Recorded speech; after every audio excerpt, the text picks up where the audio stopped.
I'd like to welcome anyone who might be out there listening and members of the DCCC to our official endorsement interview process for the June election. We will be interviewing today. We will have two candidates for supervisor in District 2, three candidates for supervisor in District 4, two for the Board of Education, and then two for the Superior Court judgeship. We will be moving things around a little bit. Ordinarily, we like to keep all the people running for one office bunched together, but Supervisor Sherrill is stuck in a committee hearing, and so we have swapped him out with Phoebe Maffei, and so she will be coming in second after Lori Brooke, who is our other candidate for District 2 Supervisor. So with that, we're on a very strict schedule. I would like to introduce everyone to Lori Brooke. Lori, why don't you start us off? Oh, let me just say this first for anyone who may not know. The way this will work is everyone will have 1 minute of an introduction, 8 minutes followed by Q&A, and then a 1 minute tie-up at the end. And so with that, Lori, why don't you start off the evening with your opening statements as a candidate for District 2. The floor is yours. Thank you. Thank you. Hello, everyone that I can see and all of you that I can't. So I'm Lori Brooke. I am running for District 2 Supervisor. And just a little bit about me. So San Francisco runs very deep in my family. I'm a third generation San Franciscan, and I am a lifelong Democrat. My grandfather, my father, and my brother all worked for the San Francisco Water Department. My grandma was in City Hall in the IT department for almost 30 years. And my nephew is applying to the San Francisco Police Academy. And I myself have been working as a community organizer for almost 30 years. So public service is a big part of what my family has done and will continue to do. My husband, John, and I have lived in District 2 for 31 years, and we raised both of our daughters here. And I want our neighborhood to remain safe and livable and welcoming for the families who call them home and also for the visitors who sustain our local economy. And for 19 years, I have served as president of the Cow Hollow Association, and I co-founded Neighborhoods United SF and Rescue SF to bring practical solutions for homelessness and responsible housing policies. I just saw something say time's up, so I'll stop there. Great. Thanks, Lori. The timer will be on my square, so just keep one eye on my. Okay. Yeah, I saw it fly through. All right. So we're going to start this off, and I have the same questions for both candidates for the office of District 2. And as some of you out there know, I held that seat for 2 terms a while back, and so it's a district that's near and dear to my heart. So Lori, let's start off with this.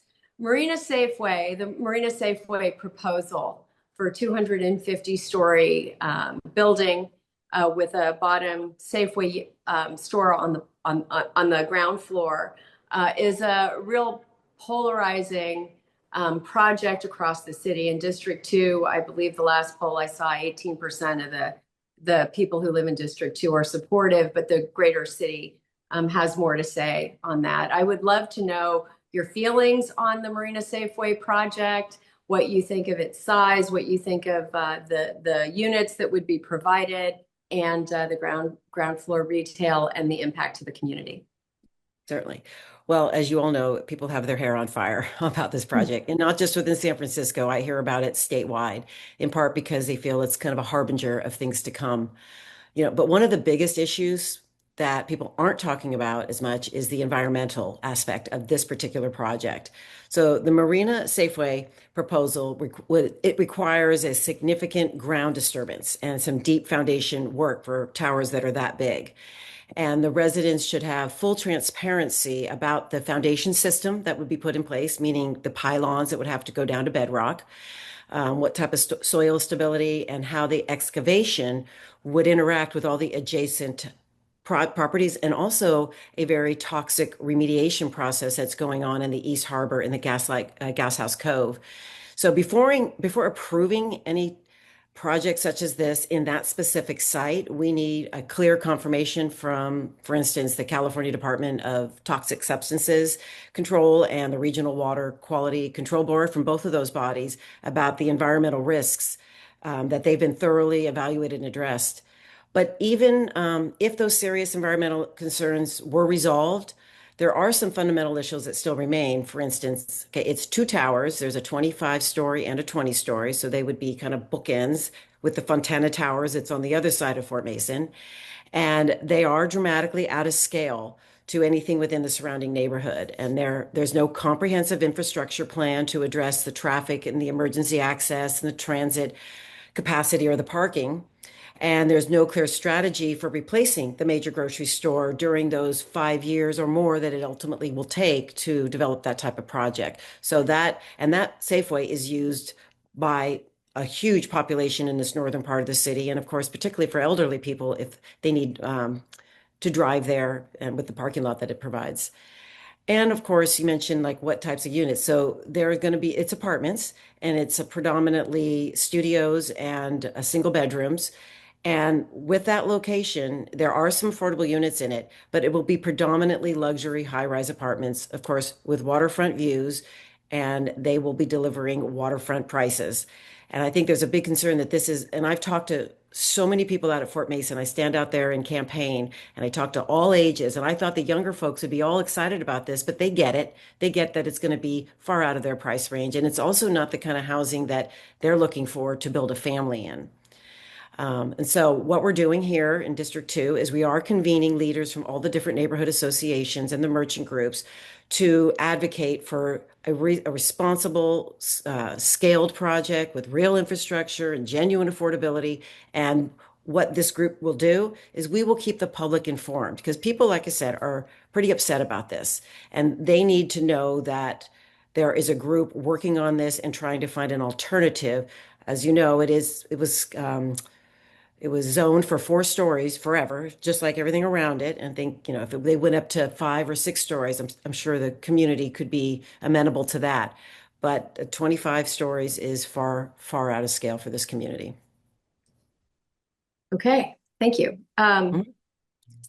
Let's talk a little bit. This is another question in the marina, but I think that both of these, housing and the PUC, are, it's good to get an idea or a sense of where you might come down on issues related to either of those. And so this one is more focused on the PUC. I'm curious on how you'd address the concerns of the marina residents who were really left to hold the bag for the damages done to their properties when the PUC closed the Pierce Street outfall. So for any of you that don't know what that is, it's essentially a giant PUC. I don't know, not tube, but that cut off sewer waste and things like that. And so the PUC opened it, and the question is, with the significant rains. When the significant rains occurred, the system failed and raw sewage was released into people's homes in the marina. What are your thoughts on this and other PUC issues in the district, and how how are we going to fix this? We used to see this same issue or similar issue up in Seacliff with raw sewage, and now the marina residents are seeing it yet again, and we're seeing them suing the city now. Joe Montana, I guess, is one of our marina residents who's joined in the suit. So can you speak to that? Sure. Well, first off, there's some linkage here. What's happening with the Marina Safeway site, with the remediation of the Gas House Cove, and now what we're talking about with the Pierce Street outfall. And it's a lot of activity happening along that waterfront without much resident input or participation. And this is what happens when the city and or developers go forward with projects and don't let the community know about it or become engaged in better solutions. With the outfall specifically, that was where, when the water comes through rainwaters, particularly big storms, we have the Baker Street, Pierce Street, and Laguna Street. They're the outfalls that go right out into the bay where the water flows out. And it's been doing that for decades just fine. And the middle one on Pierce Street, the PUC closed it against the wishes of the Department of Public Works, who said they should not. Reasons why they closed it is a little unclear. They claimed they thought a sinkhole might occur, but by doing that, now the water's, a big 100-year storm, 75-year storm occurs, and the water's coming down and it's missing one of the major outfalls. And so everything went left and right to Baker Street and to Laguna, and that just, the whole system overflowed, and not only just with water, but it overflowed with sewage. And it went into all the homes along, well, not every single one, but most of the homes along Marina Boulevard. So what the community is asking for is very straightforward and I think necessary. They want the Pierce Street outfall to be reopened. In this case, it would have to be rebuilt because they cemented it closed. And they want compensation for the damages caused by the city's negligence. So right now they're suing the city. And I can't even imagine why the city would be pushing back in something like this when it was clearly on their shoulders as to why this happened. And it will happen again. There is no resolution right now. It's happened twice so far. So I've been working with the residents about this issue. And what I said to them, what do you need most? And they said, we need sustained public pressure. And that's what I'm very good at. That's what I have done with Cow Hollow Association, with Neighborhoods United SF, and with Rescue SF. I bring the voices of communities together and I focus that effort and that energy on City Hall so that they will actually, that's the only thing that seems to compel City Hall to do what's right and to change course. So that is definitely what I would do on their behalf, no matter what the outcome is of this election, is continue to fight for continue to fight for the residents on this. I think Okay, the time great. up showed up again. The time, it goes by faster than you think it will. I know, I'm almost done. So, Wow. with that, we've got a minute to tie things up. I'm not sure, if a member, well, no one's in line right now to ask a question. So with that, Lori, You why have don't a you hand from just, Member Chandler. oh, sorry, Member Chandler, please put it in the chat. Otherwise I can't see it. Thank you. Yes, nice to meet you, Lori. At a D2 debate, DCCC hosted debate a couple of weeks ago, you mentioned that you didn't think that the budget issue would be very hard, or the upcoming budget process wouldn't be very hard. And since then, we've seen that we're going to have about $1 billion deficit. So could you explain your thoughts on the budget and why it won't be very hard? I did not. Well, thank you, Trevor. Nice to meet you too. No, I think that was my opponent's interpretation of the fact that I said the budget comes every 2 years. And so I said, we have a bit of a reprieve right now to be focusing on it without it landing in our lap. And he took that as meaning I wasn't being serious about it. That's not true at all. I understand how fundamentally critical a budget is to a city. That's how we got to pay for everything. So that aside, let me just share with you my thoughts on the budget deficit.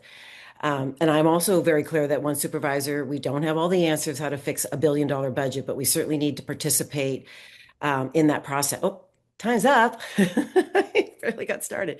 I know. But well, I did want to clarify. I understand the priority of a budget, and my role would be, of course, once the mayor puts out the budget that he's proposing, to go through it with a fine-tooth comb and look for areas that there's bloat and there's excess and there's areas of overlap that we can scale back on. So with respect to time, I'll stop there. Thank you. Thank you, Lori. And that actually bit into your time for your conclusion. And I think that if things go the way, that's probably how it'll end up with most of the other candidates as well. But in order to stay on track and on time, I just want to say thank you very much for being here today. Really great to see you, and all the best. All right. Thank you, everyone, for your time. Appreciate it. All right, I'm going to go ahead and change candidate Brooke back to attendee. Up next, we have the scheduling change that you referred to. Candidate Phoebe Maffei for Superior Court Judge is in the attendee box, and I'm going to go ahead and promote her up. We're taking her out of order at the call of the committee chair. To accommodate, yeah, Supervisor Sherrill's committee hearing. She should be joining now. All right. As a reminder to folks, the timer is in my square, so keep an eye on that. And with that, I'll let you proceed. Welcome, Ms. Maffei. Nice to see you here today.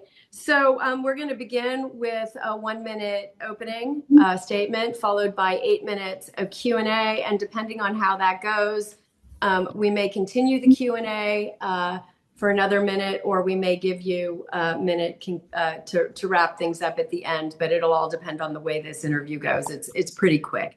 So with that, please introduce yourself and tell us why you are running for judge. Thank you so much. Thank you for having me. My name is Phoebe Maffei. I'm running for San Francisco Superior Court Judge because San Francisco deserves leaders in our courts who are fair, principled, and grounded in real-world experience. I've spent the last 15 years in public service at the District Attorney's Office, working in assignments ranging from elder abuse to public corruption, civil litigation, and public integrity cases. I've handled complex matters involving corporate accountability, corruption in public office, financial exploitation of seniors, and violent crime, always with a focus on fairness, accountability, and protecting our communities. Before law school, I came to California to serve with City Year, believing deeply in community-based service. That commitment to service and community has never left me. I'm running because San Francisco needs judges who combine compassion with common sense, who understand the stakes for real people, and who apply the law without noise. Just fairness and integrity. Public safety is a fundamental right, and well-run courts are essential to ensuring both safety and public trust. Wonderful.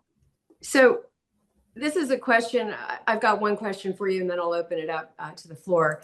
But, you know, it's sort of interesting to have the fact that in California, our judges actually have to run for office, you know, a seat that's supposed to be non-political really becomes intrinsically political the moment you have to start raising money and running for office. And so I'm wondering, you know, what are your thoughts on that? And what do you think is the push and the pull, and how would that affect your judgeship if elected? Thank you so much for that question. It's something that has struck me as funny isn't quite the word as I've launched into this. As I think all of you may know, this came out of nowhere. This open seat came up just 2 weeks ago. I have never run for political office before. My husband and I joke that this is insane because I am not a political person. He might be, but I am not. And I think honestly, that's something that makes me a really good candidate in this space. I am not running to promote a party platform. I am not coming in because I think we need to change everything about the Superior Court. I think these elections can be complicated, exactly as you pointed out, but I want to come in and be an independent and fair judge. The political process to get there is just a means to the end. It's something I'm going to have to do to take on this position, but I think it's really important that we have fair and impartial judges. I think the election process can make that difficult, but I'm sure that I will be able to be fair throughout this process and then seated as a judge if I win. Great, thank you. So with that, Member Chandler. Thank you. Nice to meet you, Phoebe. I've one of the things that has been most disturbing, and we've seen throughout San Francisco, is crimes against elders. Most recently, there was findings against the person that killed Grandpa Bisha, amongst many other specifically Asian elders. Can you speak to how, as a judge, you would view elder abuse issues and issues affecting our senior community here in San Francisco? Thank you so much for that question, Trevor. I have committed a large portion of my career at the District Attorney's Office to work on behalf of elders, preventing elder abuse and dealing with the aftermath. I was in our white collar unit for 8 years and handled financial elder abuse cases. And in that assignment, I also partnered with multidisciplinary teams here in San Francisco and forensic centers, working with adult protective services, working with law enforcement, all kinds of folks that really offered wraparound services for people who were facing exploitation and physical neglect and abuse, who are elder and dependent adults. That's been very important to me in my career. I also spent several years handling physical elder abuse cases. And while I can't, as a candidate, specifically comment on open cases or current cases, it's very important to me that everybody have a voice in our system, and particularly our vulnerable people, dependent adults, elder adults, children, etc. Thank you for that. Member Nguyen. Michael, I can't hear you. I can't hear you. I'll pause the clock while we fix this. Nope.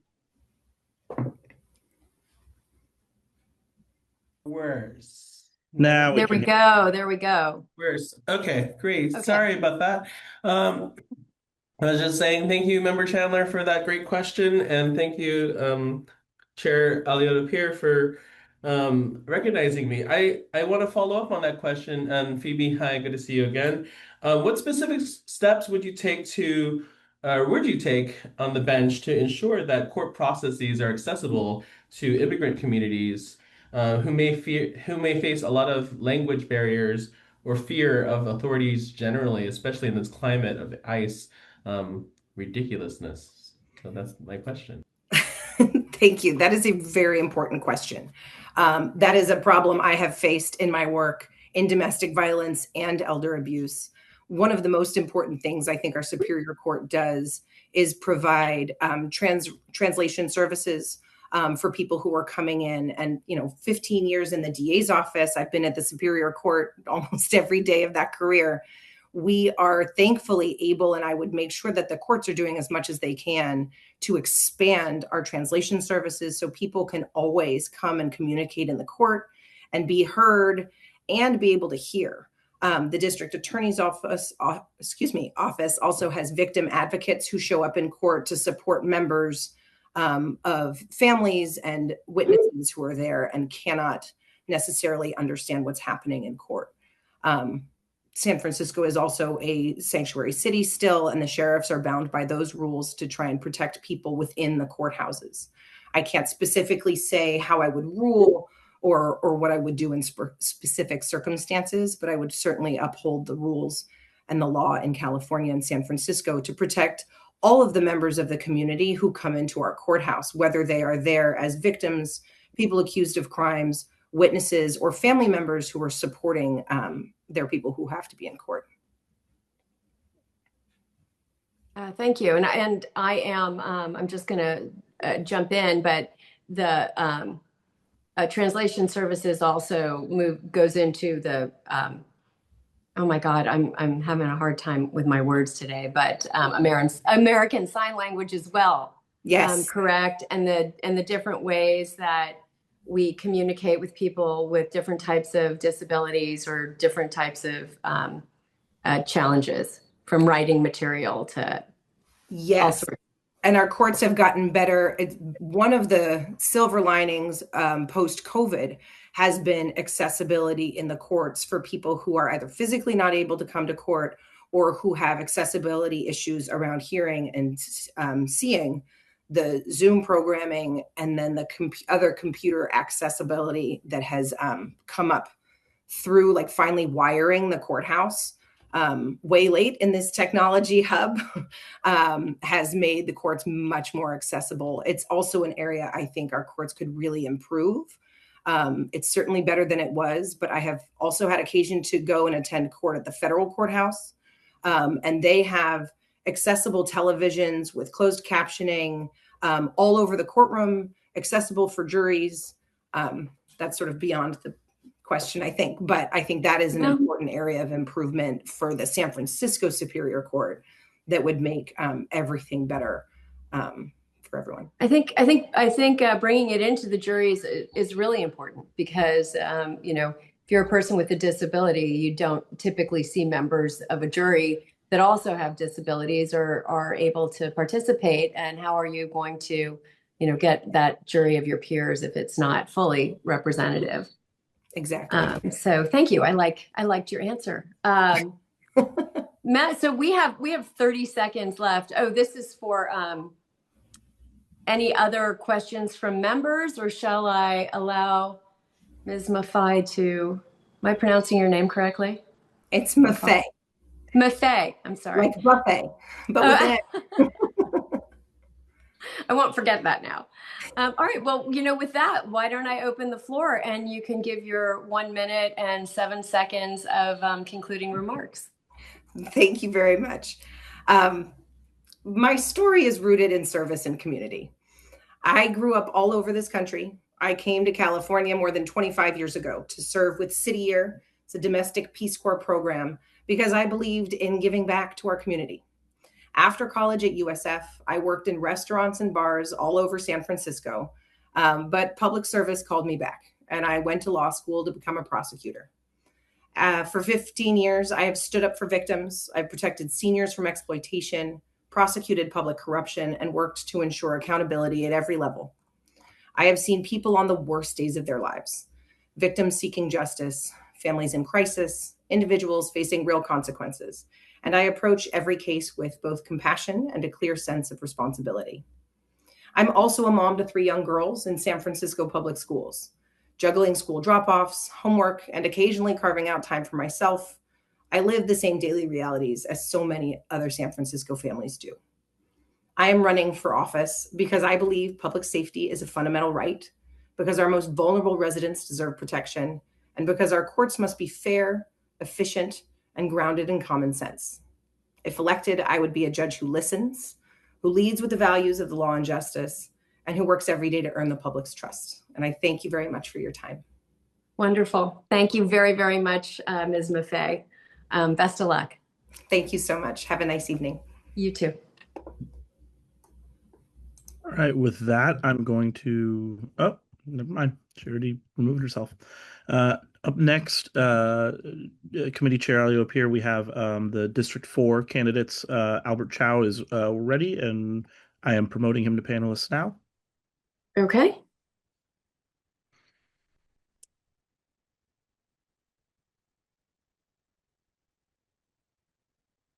And there we go. Mr. Chow, you able to turn on your screen and audio? Sorry about that.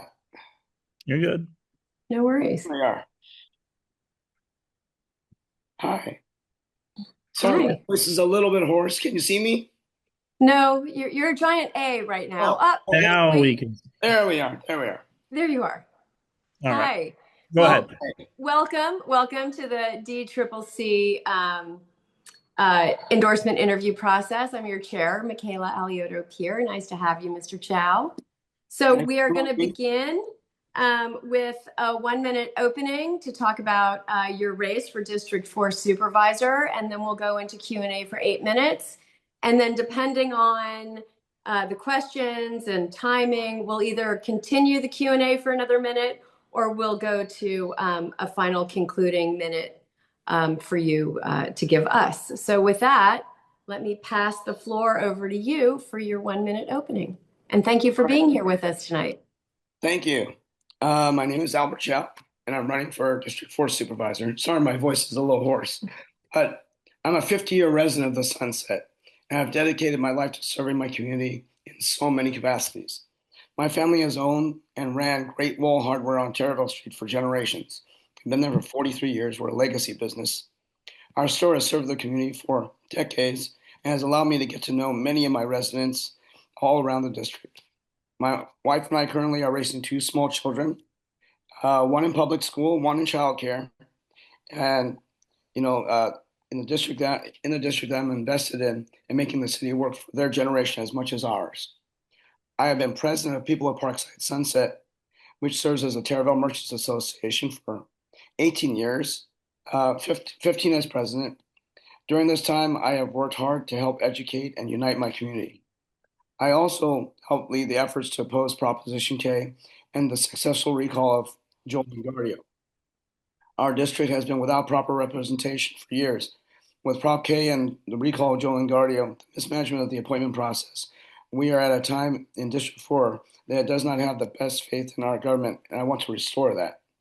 As supervisor, I will focus on that, what really matters in our district, keeping residents safe, supporting small businesses, and growing our district in a way that supports our community and restoring the great highway compromise.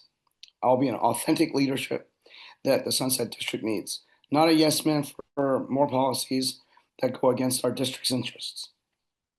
Thank you. Thank you.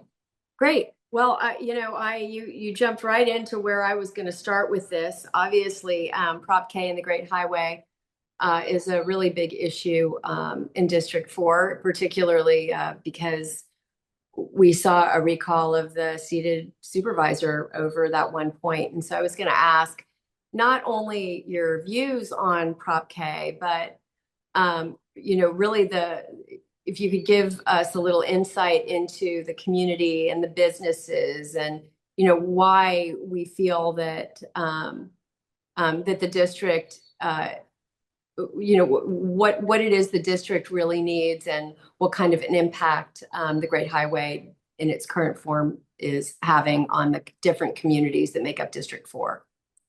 So it is a popular park right now. It is very popular on the weekends, still, just like the old compromise, and lots of people use it on the weekends. On the weekdays, not so much. But the problem that makes people very upset, first of all, we didn't have a voice in the matter. Second, before this highway closed, 17,000 cars on average use that road as a commuting roadway, and so those cars have gone either around the Sunset or they're moving through our avenues. And I can tell you from SFMTA and police reports that accidents are up, speeding is up. There's just more danger in our neighborhoods, and so we really do want that Great Highway open to the compromise. Having a voice and a say. I mean, I tell people that advocate for the park, I say, hey, what if Engardio flipped it around and opened it 24/7? I would equally fight for the right for the voice to be heard, to find a compromise or find the right path for my district. Great, thank you. Mr. Member Nguyen. Thanks, Chair. Hi, Albert, nice to meet you. I guess my question is sort of maybe more pointed.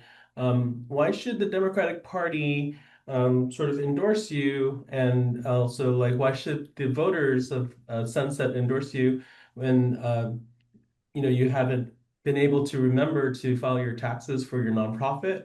And I'm curious how you think maybe that squares with this role. So thank you for that question. I would like to say that during the time that we didn't file, it was during COVID. There was a lot going on, and also I had one of my children during that time. And for me, I just forgot to check in with my team, my treasurer, and my accountant. So once I found that out, I really immediately went to get this fixed, in which I have. I've already filed all my papers, talked to a specialist CPA that works with nonprofits, and have all that paperwork already filed in the IRS pipeline. Now, that notwithstanding, when I started, when I entered People Parkside Sunset as just a regular member, literally there was 6 people at the table. That was the membership. It was ready to die. But during the time I was there and becoming president, we've increased our membership to over 100. And I've really worked with the community. I've worked with elected officials. I worked with agency heads to promote and unite our community. So, filing the tax or filing the paperwork with the IRS notwithstanding, I think I've really worked to unite our community and move Terraville and the Sunset in a positive direction. Thank you for that. Member Chandler. Yes, thank you. Nice to meet you, Albert. Will you be pursuing a ranked choice strategy with any of the other candidates in the race? I have not decided yet. I've been asked, but I'm kind of holding off to see how things play out a little bit, to be quite honest with you. Honest answer. Members, any other questions for Mr. Chow? You have Member Marr. Oh, I'm sorry. I didn't see you, Gordon. Yeah, thank you. There you are. Please. Yeah, thanks. I wanted to make sure I get here for the District 4 candidate interviews. Hey, Albert, good to see you. Hi, old friend Gordon. I had a question just on money and on your perspectives on money and politics. As you're aware, outside political spending by super wealthy interests has grown to obscene levels in the last 15 years. Nationally, in the 2024 election, it was the highest ever. There was over $15 billion spent, in the 2024 elections nationally. And, we can see how that shaped the election. And we've been struggling with that outcome ever since. But even here locally, it was the highest spending ever locally in the 2024 election. Over $72 million were spent to support candidates, mostly by wealthy special interests in our city. And again, looking ahead to the elections this year, for example, we have Grow SF proclaiming that they're going to spend $2 million to try to support candidates or elect candidates to their liking, including especially in District 4 and District 2. So I just wanted to get your perspectives on that. Like, what do you feel about the growing influence of outside spending by wealthy interests in our elections? Thank you for that question. I will say I purposely refused to fill out the questionnaire for Grow SF because I did not want that type of money corrupting my campaign. I'm a small business guy. I'm not a politician by nature. I've come to this because I feel like I'm the best guy qualified because of all the years I've spent in my neighborhood and all the community work I've done. If you look at the money that's come into my account, it's really the small dollars. I'm calling local people. I'm not calling any billionaires. I'm not asking for billionaires. I think some of the guys that are taking the super PAC money or taking big money from somebody else, they are, sorry, they're taking the super PAC money. It's not going to me. I'm kind of a dark horse, and that's where I'm comfortable in that lane, in that I'm getting money from the people, from the grassroots. So I agree with you. I think that I'm getting the people in the field and helping me out, working, knocking on doors. We're doing the old-fashioned way.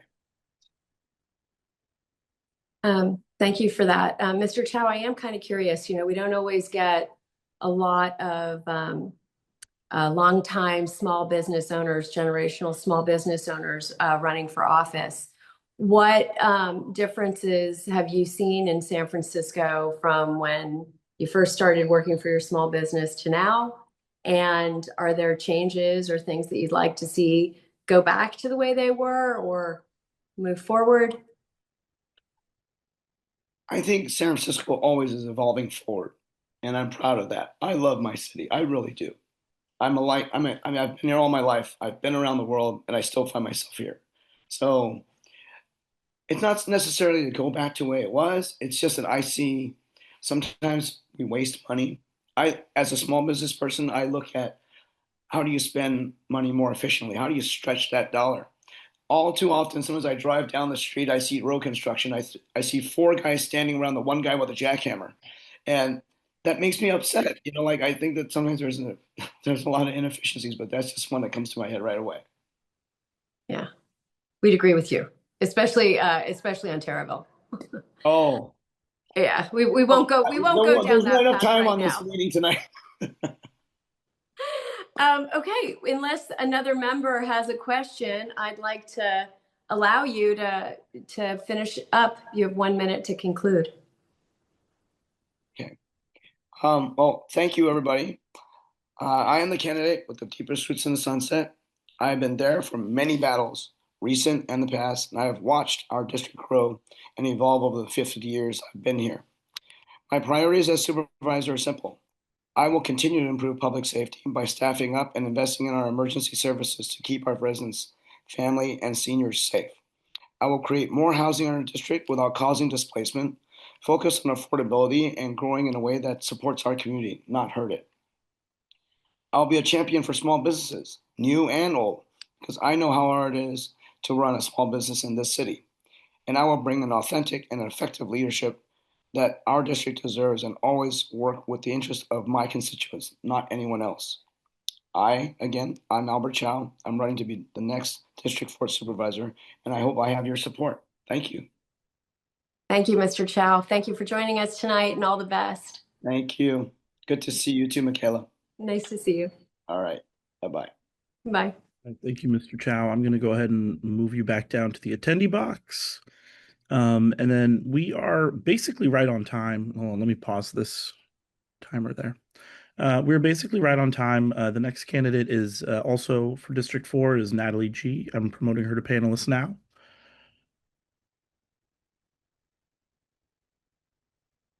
Ms. G. There you are. Good evening. Can you hear me? We can. Yes, we can. Hi, Miss G. I'm Michaela Alioto-Pierre. I'm the chair of the committee. Thank you for joining us today. You will have 1 minute to give an opening, followed by 8 minutes of Q&A, followed by a last minute to conclude. Sometimes if the questions go over, the last minute becomes a Q&A minute, but we'll see where we go with that. So the floor is yours. Thank you so much. Good evening, everyone. My name is Natalie G. I was born and raised in San Francisco. And at a really young age, my mom actually pulled me out to a lot of community meetings. She didn't speak English, but she really wants to be involved and understand what was happening around the neighborhood. So my role was being a translator for her and translating so that she could understand what was going on and participate. And from there, that ended up inspiring me to do community service and public service. I spent the last 20 something years working in community, first at Chinese Progressive Association as a youth organizer, started as a youth member, and then was hired on to help expand their youth programs, and then worked on different campaigns and eventually worked on Supervisor Shaman Walton's campaign. I have been his longtime chief of staff since day one. I'm running because I want to make sure working families have a voice at City Hall, and I have the experience. I know what to do. I am ready to do this job on day one. Thank you. Great, thank you.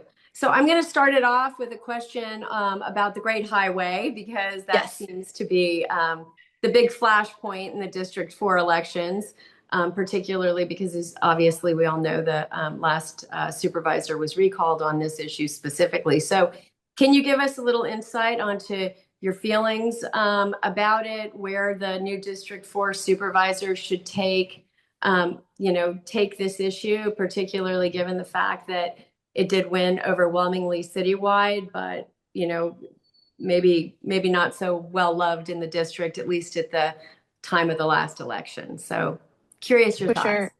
For sure. Thank you for that question. Hot topic of the district. I've always been for the compromise, and I am still for the compromise. So I am in support of the community and effort to put the signatures to get the ballot measure on for November. I feel like anytime we do major decisions like that, we need to be way more thoughtful in that city process, because the city has known since 2019 that we were to close Highway 1, 19th Avenue throughout this year to get it repaved after we had a PUC project a few years ago. We also had a major capital project on Sunset Boulevard last year and the year before. So knowing that we had these big projects coming through, it didn't make sense to close a throwaway. And again, I know if you work for the city, I work for the city. I've never seen anything done in 4.5 months. That was such a rush process to get that done. And I've like tried changing a park name with community in District 10 at Visitation Valley. And it took us like 6 years, almost 6 years to do that. So again, I'm for the compromise. I wish that we had a longer process to get to the Sunset Dunes, but I am gonna stand by community wherever they land. Great, thank you very much. Okay, let me see. Where are we? Supervisor Marr. Thank you, Co-Chair Alioto here. Hey, Natalie, great to see you. I just had a question for the District 4 candidates about your perspectives on money and politics. As you're well aware, political spending by particularly super wealthy interests has grown to obscene levels since Citizens United Supreme Court decision in 2010. In 2024, the outside spending by wealthy interests reached all-time highs at the federal level. Over $15 billion was spent in those elections, and we've been living with the nightmare of the outcome since then. And then even at a local level, we reached an all-time high in spending by wealthy interests. It was over $72 million that was spent in the November races here in 2024 in San Francisco. And then most recently, just as an example, we have a group like Grow SF proclaiming that they're going to spend $2 million this year to try to elect candidates that will follow their agenda. So I just wanted to get your perspectives on, this increasing spending by wealthy interests, both nationally and well, especially locally, and how you can ensure that working people and seniors and families like in District 4 still have a voice. Yes. Thank you so much for that question, Gordon. I do not like big money coming into our elections and buying our elections.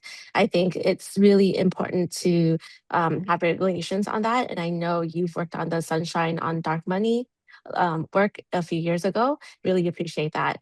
I myself, I am funded by working people. All my donors are working class folks. I am not taking any corporate PAC monies, and I do refuse to take corporate PAC monies. I also did hear that my opponent or the incumbent is going to be supported by Grow SF. I think there was an article that did come out that there's 250K being dumped in for him from Grow SF. So again, we shouldn't have so much money coming in to steer elections in a certain way. Thank you for that. Member Chandler. Hello. My question is both the recalls of the school board and of the district attorney overwhelmingly passed in District 4. You are on opposite sides of both of those issues from the voters in the district. So how do you feel you can be an effective representative being on the opposite side of two overwhelming recalls that you did not support? Sure. Here's my thing. I've always been against recalls. When the governor was getting recalled, I was against it. When BOE, DA was getting recalled, I was against it. It was on principle. It was just like, it was a waste of money. Why can't we just, vote them out the next time? But the irony was not lost on me when Joe Engardio was facing his recall, and I voted yes on it. The thing is, a lot of people in District 4, they're working class folks. And my passion and my issues that I target is on affordability, cost of living, public safety, traffic safety, healthcare. All these issues, they affect everyone, no matter where you are on that political spectrum. And so that is where I target, and that is where I would work on. And for me, I have a track record of bringing people together, bringing people from both sides of the aisle, and we need more of that. I think at the end of the day, like a lot of folks on here, you may not agree on me, but what we can agree on is that we all love San Francisco. We all want to make it better. There are ways that we can collaborate.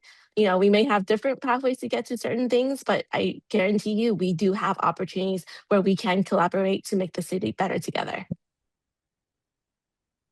Thank you. Thank you for that. Member Nguyen. Thank you, Chair. My question is very simple. When I've knocked on doors for various candidates, folks are just kind of losing faith in government. What would you do to restore faith in government into the sunset? Thank you for that, Michael. I think government needs to listen to its people. We need to be able to keep those community processes or community opportunities where people can actually participate. The other thing is, people also need to understand what government is. Like, how does the Board of Supervisors function? How does our city function with a powerful mayor? These are things that most people don't really know about. And I think the more education that we can do, even as elected officials or as leaders in this community, to tell folks like, hey, this is how our city works, I think it's a better way to be able to get people involved and want to get involved too. And I think also government needs to just listen to what people want. There's a lot of times where decisions are being made top down without those community input. And that's why people are losing faith. But when you have people who are on the ground or even in leadership who listen to the people and really fight for working people, I think that can change that perspective from a lot of folks, and more people will want to participate. Thank you for that. Great, thank you. So, Natalie, are you good if we go to another question from the members? Okay, great. Member Ho. Hi, Natalie. Thank you for joining us. Emily.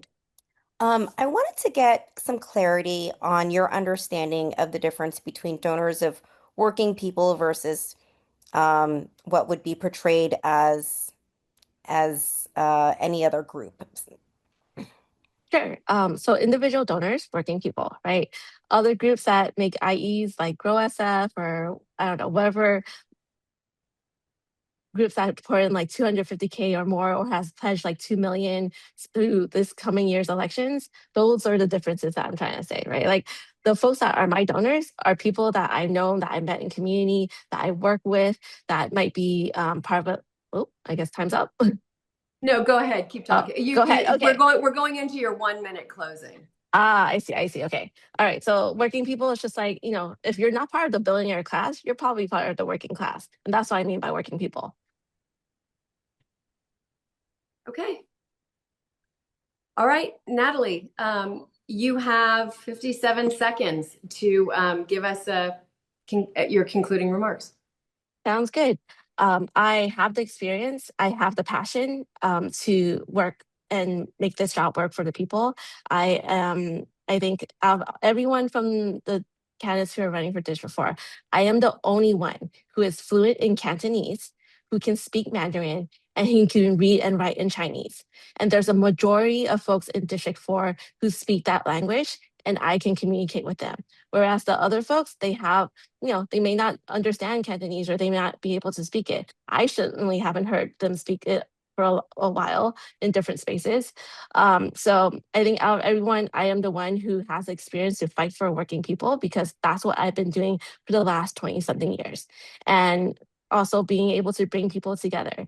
I go back to my earlier point of, time's up, I guess. Well, it goes by fast, doesn't it? It does. It goes by fast. It goes by fast. Thank you very much for joining us today. We really, really appreciate you being here and for taking all of our questions. And look forward to seeing you out there on the campaign trail, and the best of luck. That's good. Thank you so much for the opportunity. Thank you. Okay. Up next, we have the final candidate that qualified for an endorsement interview, Alan Wong. I don't see his name here, but I do see his campaign manager's name, so I'm going to assume that that is him.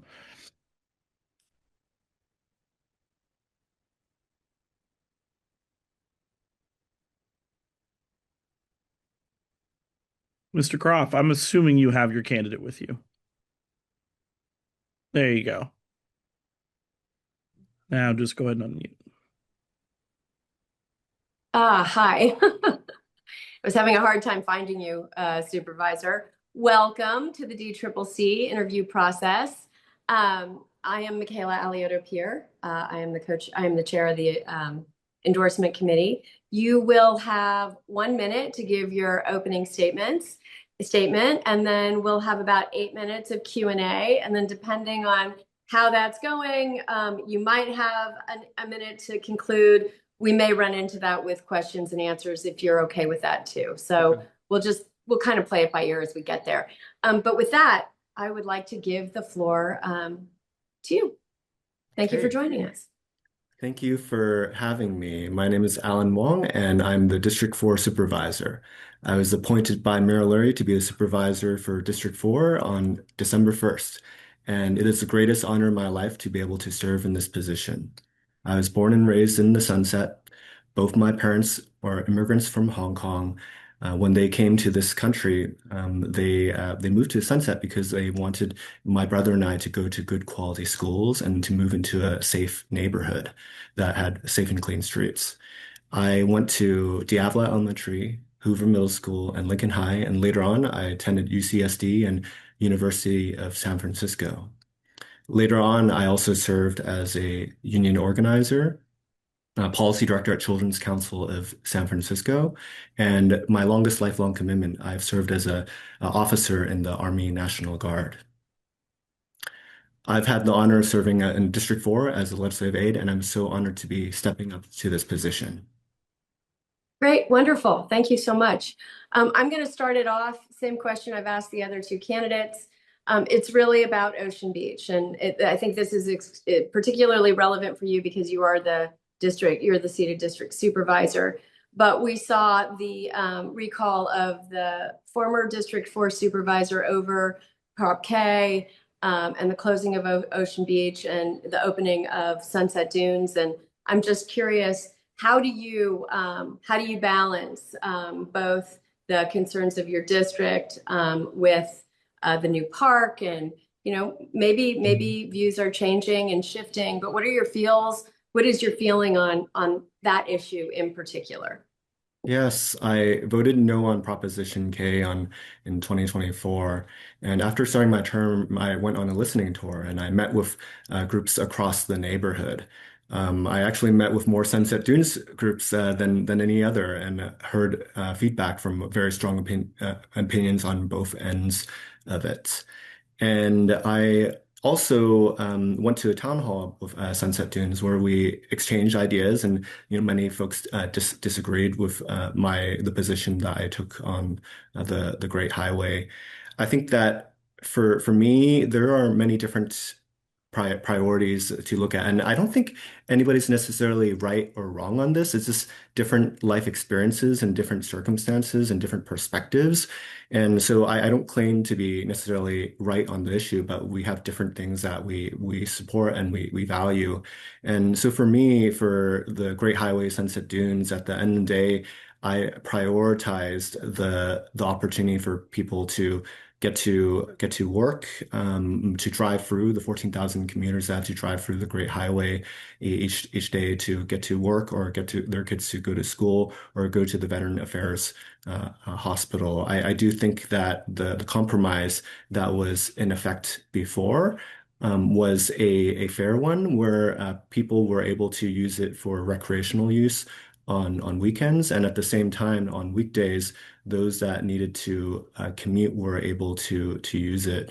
I do think that we can have a compromise where people neither side is fully happy, but we can reach a middle ground on that. That's why I was proud to work to move forward a ballot initiative to reopen the Great Highway to vehicles on weekdays, and had the support of so many in the community. Ultimately, we did not get the 4 signatures we needed. We were able to get 3 of the 4. And I also have endorsed I endorse and support the petition drive to put it on the ballots. We have, and I'm proud to say that 4 of the 5 District 4 candidates are also on board with supporting reopening the Great Highway. Great, thank you. Chair Tang. Alioto Pierre. Hi. Hi, everyone. Hi, Supervisor Wong. Hello. I know that former Supervisor Marr is also your former boss, but he also has a question that he's been asking candidates about campaign contributions from large organizations, saying that they're funded by billionaires, and particularly Grow SF. I wanted to see what your view was and experience was with also other organizations that support working people, like labor unions, also spending large sums of money in our political campaigns locally, and what your feeling on that was. Thank you for sharing that question. I mean, I think I'm pulling something out of my political science classes from UC San Diego. When in some of our American democracy classes, we talked about having a pluralistic democracy where different interest groups are able to exercise their speech to advocate for candidates that they support. And that's how our democracy functions, having all these different groups. I may agree or disagree with any of these groups, and at the same time, they are able to independently exercise their voices. I think that this is the function of a pluralistic democracy, as brought up by my political science professors at UC San Diego, where all those different groups are conducting advocating for what they believe in, supporting different candidates. And I think that all these different groups are out there are trying to do the same. And I've seen it from all these different groups, right? And at the end of the day, I think that each of these different organizations are moving forward their voice, and they're speaking up for different goals and objectives they have. And for me, as a elected official, I'm placed in the center of all this, right? I have to be able to balance and consider the different perspectives of all the different interest groups in our pluralistic democracy that's out there.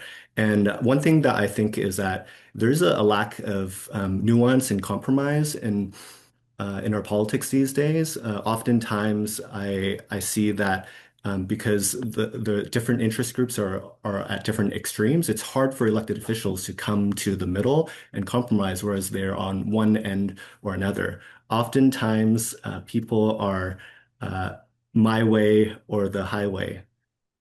No pun intended. I think you did intend that pun. Thank you, Supervisor.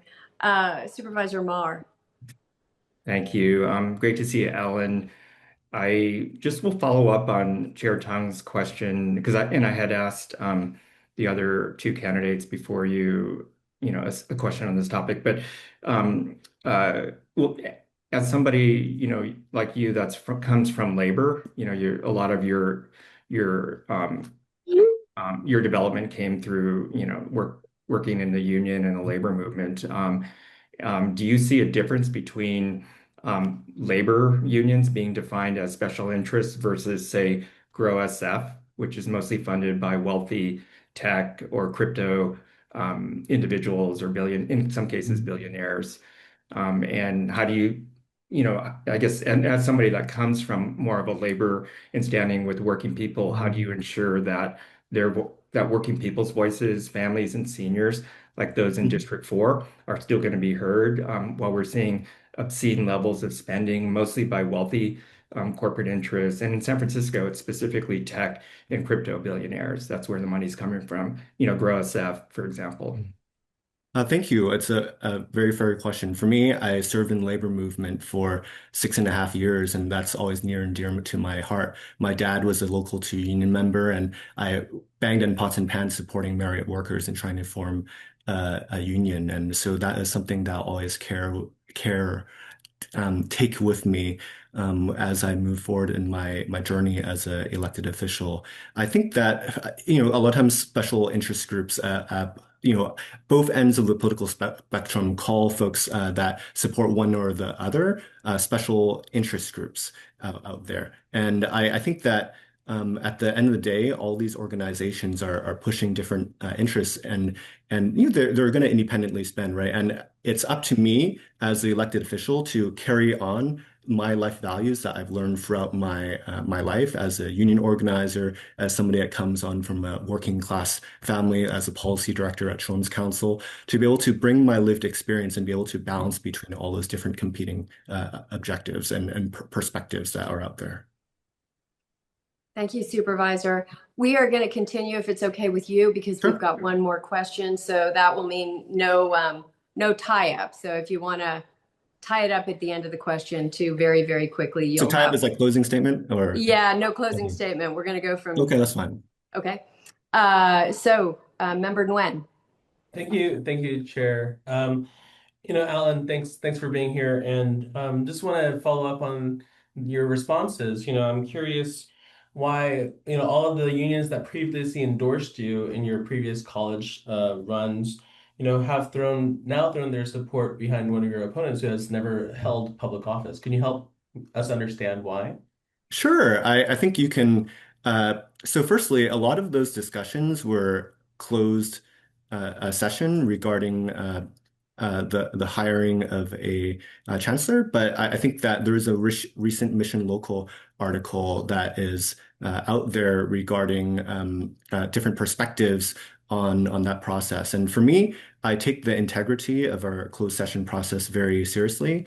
And many groups worked to advocate their perspectives on the hiring of the chancellor. I Sorry, think it's just not the hiring of the chancellor, it's like the unions that supported you in your run. They now support your proponent.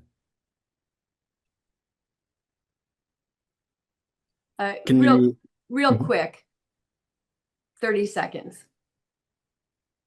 For the unions that support me, I've got very strong labor support.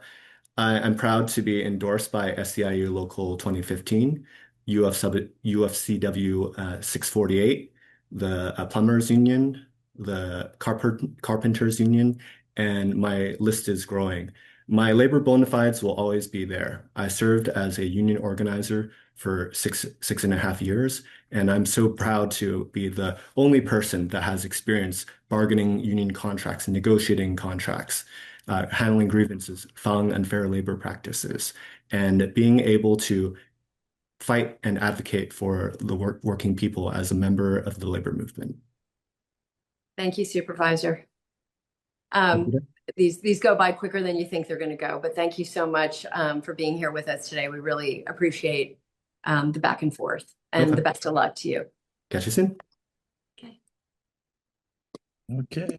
Makes my life easier when they don't need me to depromote them.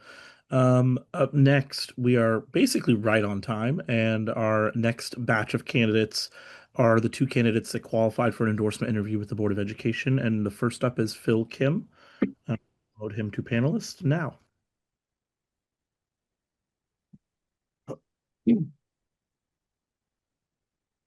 Mr. Kim, can you, there you go, and unmute yourself. Hello. All right, Oh, beautiful. hi. Mr. Kim, welcome to the DCCC interview process. We're really happy to have you here today with us. You will have 1 minute to introduce yourself, and then we will go to Q&A for 8 minutes. And then, time permitting, you'll have a minute at the end for concluding remarks. We may run into that minute with the questions if they keep going, so I'm just giving you that heads up. Absolutely. So with that, please, the floor is yours. Hello, everyone. Thank you. It is a privilege to be here today. My name is Phil Kim. I have the honor of serving as the board president of SFUSD's Board of Education, and during the day, I work as the deputy director and chief of staff at the San Francisco Human Rights Commission for the city and county of San Francisco. My journey began as an educator teaching 7th grade science. I absolutely loved it, and I did my best to channel some Bill Nye the Science Guy energy. I became that teacher who blew things up and set things on fire and had a ton of classroom pets. And since then, I've had the deep privilege of serving in nearly every level of a K-12 public school system across 22 states as a teacher, administrator, and instruction and operations now at the governance level. I most recently worked in San Francisco Unified as the executive director in the Office of Superintendent as well. My parents immigrated here from South Korea. They worked hard to make ends meet, but really struggled to do so. And throughout my entire life, educators kind of became that through line who kept me safe and pushed me to go to that next level. And so I'm here today to speak more to that experience, what keeps me up in the morning and what keeps me engaged in our schools and school communities. So thank you so much. Great. Thank you very much, Mr. Kim. So you've got a long list of people on stack. So I am going to go straight to the members here, and I will start off with member Ho. Thank you, Chair Aliotta Peer. Hi, Phil. Hello. Great to see you. Thank you for joining us. Absolutely. Given SFUSC's structural deficit and soon expanding graduation requirements, such as financial literacy as a required class next year, do you believe it is fiscally responsible to maintain SFUSD's outlier 2-semester ethnic studies mandate when we know when we don't know when any state mandate will kick in for this offering? Yeah, thank you for the question. I support our ethnic studies course and being offered for all kids. I also recognize that we have some very real trade-offs as a district that we need to consider when it comes to courses that are mandated. And so we need to have those conversations and understand operationally what it takes to actually do that, and also just what students and what students are asking for. I think we all believe that a strong, well-defined, well-supported ethnic studies course can be good for students.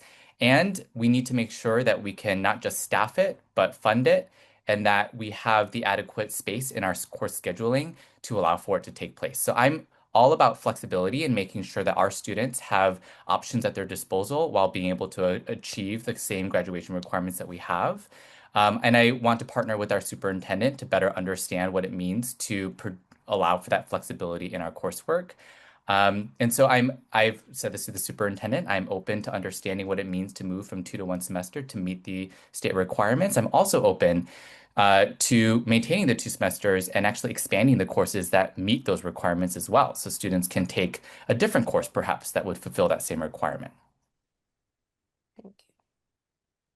Great. Thank you. Thank you, Mr. Kim. Member Nguyen.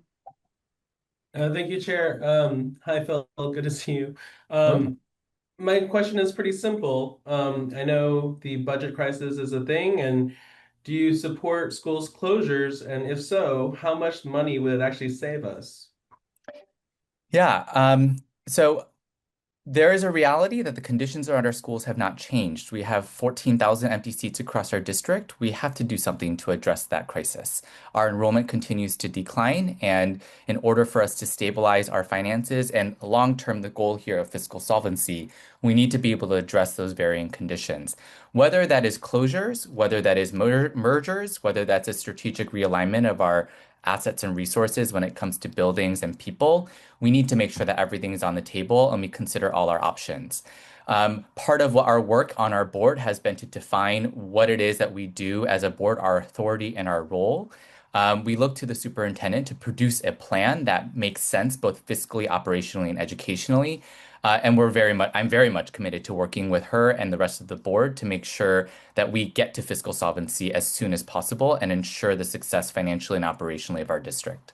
So there's no dollar amount? You don't know, is that right? Yeah, the dollar amounts kind of it has varied depending on so under Dr. Wayne, I think there was a commitment around like $20 million of savings. And again, I'm not quite sure what went into those numbers. What we've seen more recently from the superintendent is that for each school that's closed, about $1 million in savings. And so that variance is something we need to understand as a board before we make any decisions. Thank you, Mr. Kim. Member Marr. Hey, Phil, great to see you. Also, as a SFUSD parent, thank you for your leadership. Thank you. I had two related questions. The first one's pretty simple. Did you walk the picket lines in solidarity with our SFUSD educators? And then the second question is, as you know, right now, SFUSD has a pretty enormous reserve fund of over $400 million. So do you support right-sizing SFUSD's reserves closer to the 2% level required by the state? So that would be about $28 million, so that we can invest today's dollars in today's students. And if not, what reserve level would you support and why? Yeah, thank you for those questions. So I will start with regarding the picket lines. I'm pleased and supportive of the outcome that we've received. I'm glad our strike is over, our kids are back in classrooms, and our educators are able to teach again. And I'm really grateful for where we are today. I was not in the picket lines in part because I was at the War Memorial supporting our district team with negotiations. And so to your second question around reserve funds. So, what we have learned and what we know loud and clear, and as a system we need to move towards is one-time funds for one-time expenses, ongoing revenues for ongoing expenses. Those are best financial practices we have to stand by, and we have to see our district move towards. That being said, this is an incredibly expensive package, and the establishment of Fund 17, which was an extended reserve that I did support and I still do support, we have to think strategically about how we spend those down. Part of our what we need to do next in order to pay for this package is to strategically spend those resources down, but also ensure that those resources get filled back up again. Reserves, sorry. So, I feel like it has been very clear our district needs long-term fiscal solvency and stability. We unfortunately are still under state oversight and they have state and resident authority. In order for us to ensure that we maintain local control of our finances, we need to demonstrate to the state that we actually can build a robust safety net of reserves for ourselves. And so I still very much believe that. And we will inevitably need to spend our resources appropriately to ensure that we're able to fund this contract. That is just the trade-off that exists when we get to an agreement like we did.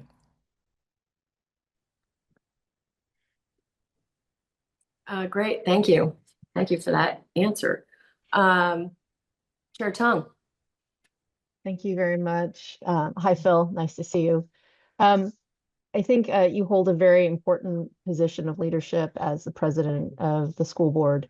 And I think there are a lot of guiding principles that that you probably subscribe to. But can you tell us what your number one most important goal for the school district is?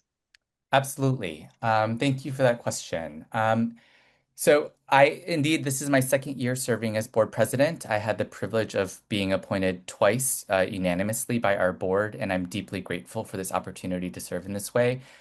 I also think the thing that continues to gain support from my colleagues is my steadfast focus on instruction and teaching and learning and outcomes for kids. As an educator who has worked in the district, especially on that third floor, I'm deeply familiar with the challenges and the opportunities we have as a school system to focus on outcomes for students, including on curriculum and instruction, operations and finance, some of the things that I worked on when I was on staff.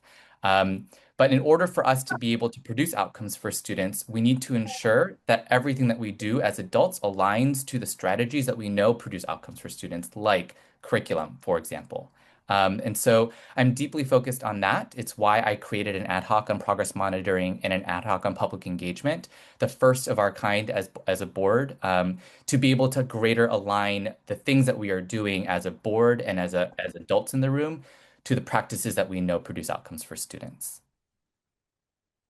Okay, thank you very much. Okay, great. Do we have any more questions for Mr. Kim? All right, with that, the floor is yours. You have a minute to tie it up. Thank you. Thank you. I want to acknowledge, the district has seen a dramatic shift over the years in our governance and operations, something that I think is worth noting and understanding. I mean, we are stabilizing our district's finances and our operations. That has definitely been something in the headlines. We're also, investing deeply in algebra and our curricular work. We have approved a new curriculum for the first time in decades. We saw this year begin with 95% of our classrooms filled with educators. And I really do believe that a lot of this work speaks to the significant shifts that we've made as a governance team and as a district. I'm proud of our city and I'm proud of our district. I'm humbled to be in this position, both serving on the board, but also specifically in my role as president. You have my commitment that I will continue to fight for ensuring that the board receives clarity, the public understands our work, and that we stay focused on student outcomes for our students. We have some tough times ahead, but I have no doubt that we can get through this together if we come together and stay focused on our students. So I want to thank you for your time. Thank you for your consideration, and very appreciative for the opportunity. Great. Well, thank you very, very much for being with us here tonight. And thank you for your work and wish you all the best. Thank you so much. Have a good evening. You too. All right, I'm going to remove Mr. Kim from the box. All right. Up next, you have the other Board of Education candidate, Ms. Brandee Marckmann. Let me go ahead and promote her to panelist.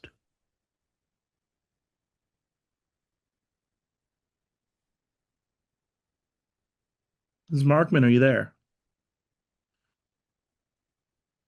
You're muted. You're muted. Thank you. Beautiful. Great. So real quick, Ms. Marckmann, I'm sorry. Welcome to the DCCC interview process. I'm Michaela Alioto-Pierre. I'm your chair tonight. You will have 1 minute of an introduction followed by 8 minutes of Q&A. Depending on how that goes, you will either have a concluding 1 minute or we may go into Q&A through that. But with that, the floor is yours, please. Thank you, Chair Alioto-Pierre. Good evening, everyone, and thank you all for having me. My name is Brandee Marckmann, and I'm running for the Board of Education. I'm an SFUSD parent. I've lived in San Francisco for 21 years. I'm also a former ESL teacher, and I was a proud union member when I worked at San Francisco State University. I'm running for this position because education is extremely important to me. My late brother went to a special education preschool that closed down in the 80s because of Reagan budget cuts. That's my earliest memory of a political event that resulted in a school closure that affected my family personally. As an FSUSD parent, I've seen how challenging it is to navigate the school district. I've had to fight to get help from my son, just like my parents had to fight from my brother. I co-founded an organization called the San Francisco Education Alliance. We're a group of SFUSD parents that believe our public schools should be fully funded, inclusive, and not privatized. I realize the best way to achieve our goals is to advocate for the changes I'd like to see by running for the Board of Education. Thank you. Great, thank you. All right, so we have a number of people who would like to ask you some questions. I'd like to start with Member Chandler. Hello. Do you still believe Dianne Feinstein Elementary School needs to be renamed? I do believe, I know that one of the thing that Dianne Feinstein did when she was mayor was fly the Confederate flag over the city hall. And as an SFUSD mother, I do not think it is appropriate to have schools named after people who fly flags on Confederate flags on city property. Thank you, Member Chandler. All right, thank you. Member Nguyen. Thank you, Chair. Good to see you, Brandee. My question is the same question that I asked your opponent. And do you support school closures? It sounds like it would only save us $20 million or maybe $1 million per school that's closed. And yeah, if not, then why? No, I agree with the San Francisco Democratic Party a couple of years ago signed on to a resolution that was a moratorium, demanded a moratorium on school closures with 5 years, without a 5-year process. I believe that school closures are not the solution and that school closures do not save money. We know in cities like Chicago, and Philadelphia, when they've closed schools, students have gone to private schools and charter schools, leaving the district, resulting in a decline in school enrollment and further negatively impacting the financial picture of districts. School closures are an arsenal in the privatization arsenal, and I don't think that we should engage in anything that is anywhere close to privatization in San Francisco, especially for public schools. Okay, Supervisor Marr. Hi, Brandee. Good to see you. I have two related questions. Number one, did you walk the picket lines in solidarity with our educators? And then number two, right now, as you know, San Francisco Unified School District has an enormous reserve fund of over $400 million. Do you support right-sizing SFUSD's reserves closer to the state required level of 2%, which would be about $28 million, so that we can invest today's dollars in today's students? And if not, what reserve level do you support and why? Yes, I am a proud former union member. I formerly worked at San Francisco State University, where I was active in the union there. And yes, I was on the picket line last week, as well as another school board commissioner, Matt Alexander. There were school board commissioners on the picket line, and I was proud to walk in solidarity with our educators. I furthermore think that the strike should not have happened in the first place.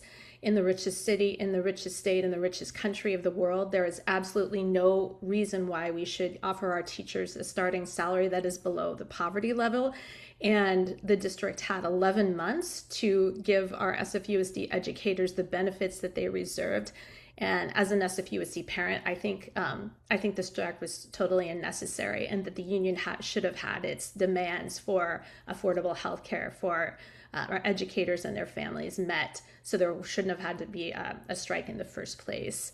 Secondly, yes, I think it is critical to use that funding to protect our teachers, so we don't have to have cuts to our staff that would devastate our students. So the most important thing we need are fully fund classrooms to have good student outcomes. And so, yes, I do think that we need to I do think we need to obviously have reserves that are adequate.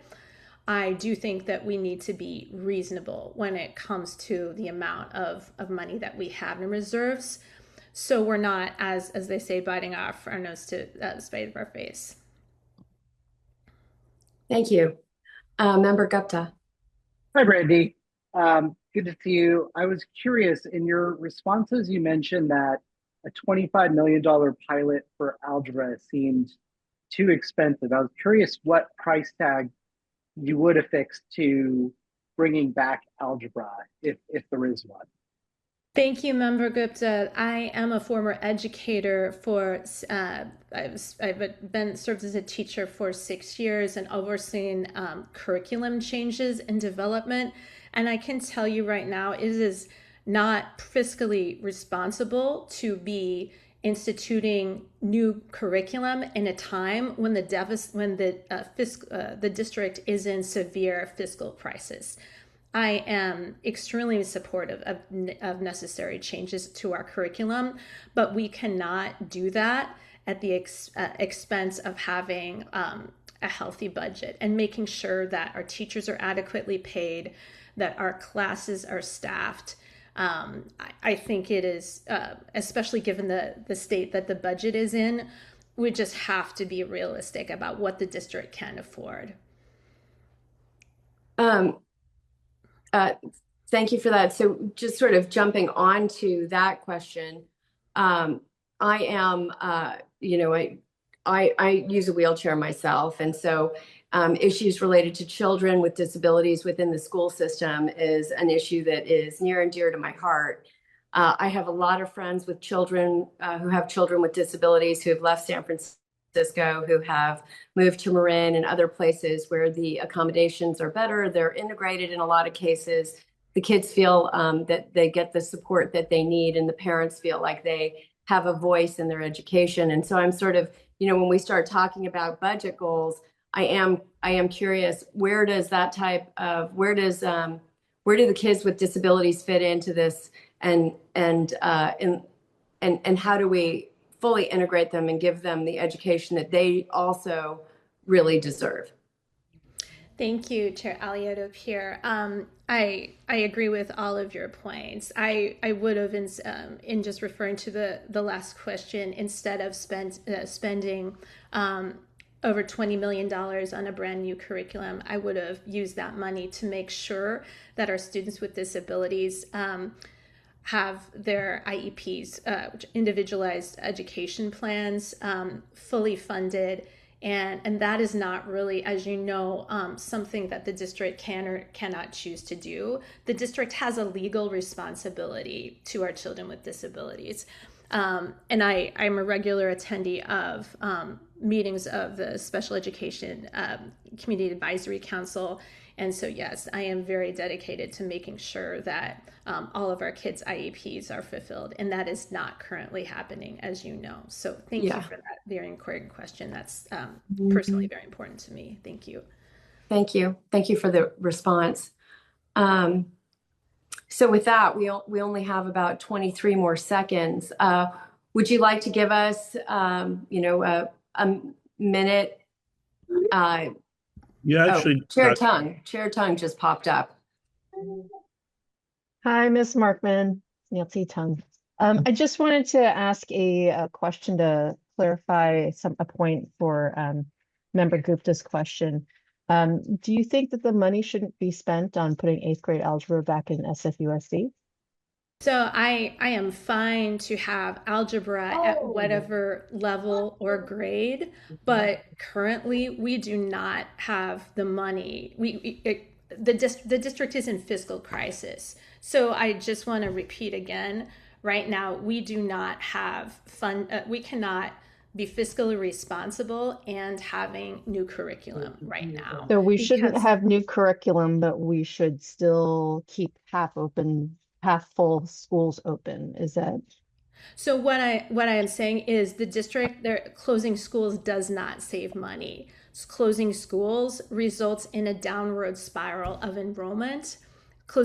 we have never had any figures presented to us by the district saying that closing schools saves money. We've never seen those figures. Okay, I think Gordon Marr made reference, I remember Marr made reference to, oh, I'm sorry, it was Phil Kim. And someone else made reference to a report that was from the prior superintendent that we would save about $20 million by closing schools. Do you disagree with that? I disagree with that. I disagree with that. I do not. The current board has not provided any evidence that as some of you know, our former superintendent is no longer with the district due to $3 million of special education funding being misallocated. Okay, so yeah, so you just don't think there's any proof that closing schools will actually save us money? I stand with the resolution that this body put forward several years ago that was supported by Senator Wiener and Congresswoman Pelosi, asking for a 5-year moratorium on school closures. And if you look back at the resolution that was put forward and voted for nearly unanimously by this body, it will reference that. Okay, great. Well, with that, Ms. Marckmann, we are out of time. I just want to say thank you so much for coming today. We really appreciate your participation, and wish you all the best in your campaign. Thank you. Thank you. And do I have time for a closing statement? You know, the questions went over time. I can give you, actually, let me see. I can give you we can do about 30 seconds, I think. Is that right, Bobak? As far as I'm concerned, you can grant the minute. The great. interview Go is for it. at 6:35, so we have a little bit of buffer. Okay, wonderful. Please take a minute. Thank you. I'm running for the Board of Education because I believe that public education is the cornerstone of our democracy, and during the time of Trump, that cornerstone is under attack. I believe it's more important than ever for San Francisco to have fully funded public schools that give our children the tools they need to thrive in a rapidly changing world. As a Board of Education member, I will fight against school privatization and school closures. I will champion policies rooted in equity and strive to keep class sizes small. I will also ensure that our educators are paid accurately and on time. We can agree that it is unacceptable that our educators have not been able to count on their paychecks being correct. In the richest city, in the richest state, in the richest country of the world, we should have well-paid teachers and fully funded schools that are not threatened with closure. Educating our children is the most important job we have as a society. I believe that we can and must do better for our educators, students, and families that rely on SFUSD. Thank you all for your time. Great. Wonderful. Thank you. Thank you. And thank you for being with us today. Thanks. Good luck. Move you back to attendee, and then up next, we have the swap from earlier. Supervisor Sherrill is here. I'm going to promote him into the panelist box, and we are going to jump back to District 2.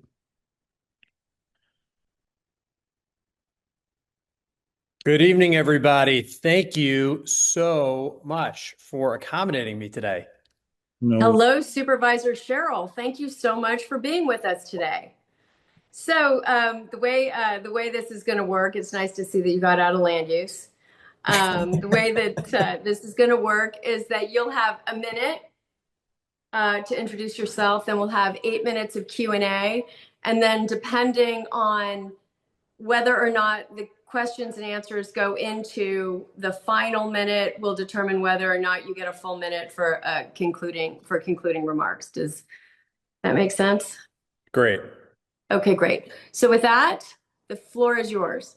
Great. Well, thank you all for having me here tonight. I'm Stephen Sherrill, and over the past year as a District 2 supervisor, I've focused on delivering on the needs of my constituents see every day. And that's not only about making sure the cracks sideways are fixed, that's about supporting Planned Parenthood and making sure that SFPD is enforcing protest boundaries. It's about fighting gun violence and creating the nation's first safe gun storage program at police stations. You know, I am running for this to keep doing that work. San Francisco is a place where no matter who you are, who you love, where you're from, this is a city to come and build your life. But we can't call ourselves a progressive city if working people can't afford to live here. So we need to stand up and deliver. We need to deliver straight, safe streets, and we need to deliver on housing, on transit, on great public schools, and on childcare. And now, with Trump in the White House, the stakes are higher than ever. It is not enough for San Francisco to stand up and speak our democratic values, but we need to deliver on them. Great. So I'm going to start this off with a question on Marina Safeway. I picked a topic that was that's near and dear to District 2 residents' hearts. But if you could talk a little bit about the project, your feelings about the project, the 250-foot limit, the type of housing that's going in there. But this has been a little bit of I think a surprise to a lot of District 2 residents and a big concern. And so we'd love to hear your thoughts on that. Yeah, I don't think a 25-story building is appropriate for that site, but I think two things can be true. One, 25 stories is not appropriate for that site. And two, we desperately need to build housing across the entire city, including in District 2. That's why in the family zoning plan, I specifically put an amendment making 4-story housing there very possible. I think we need to make it easier to build housing across the city. 25 stories is not the right answer there, but I was very consistent, across the entire family zoning plan. We need to create more opportunity to build the San Francisco way, but if we stop at zoning, we're going to have failed. Construction costs are way too high. We need to get the cost for a unit of affordable housing well below $1.2 million. That's where we have a huge opportunity to create more affordability in housing on the construction cost side. I'm really excited to lean into that, but on this specific project, 25 stories is way too high. I thought 4 stories was the right height. In working with the community on that, and in any path we have forward there, working with the community is at the center of everything I'm doing. Okay, great. I'm going to open it up to Q&A to members simply because there's a list. So why don't we start right now with Member Chandler? Yes, Supervisor. We just saw the governor sign the almost $1 billion loan to keep BART alive. And on the upcoming ballot, there is going to be a parcel tax to help keep Muni alive. Muni is obviously the lifeblood of the city and pivotal to any recovery that we hope to have. So where do you stand on the parcel tax, and what will you do to help get it passed? Yeah, I can't be more in favor of not only the parcel tax, but also the regional sales tax. Public transportation, especially Muni here in the city, are absolutely critical to so many facets of the health of the city. You mentioned economic recovery, critical for downtown. Kids getting to school, seniors getting to appointments. Quite frankly, a robust, vibrant, accessible, reliable Muni. It's good for everybody, whether you're riding or not. That's, every person on the 1X is one less person driving a car competing for a parking spot.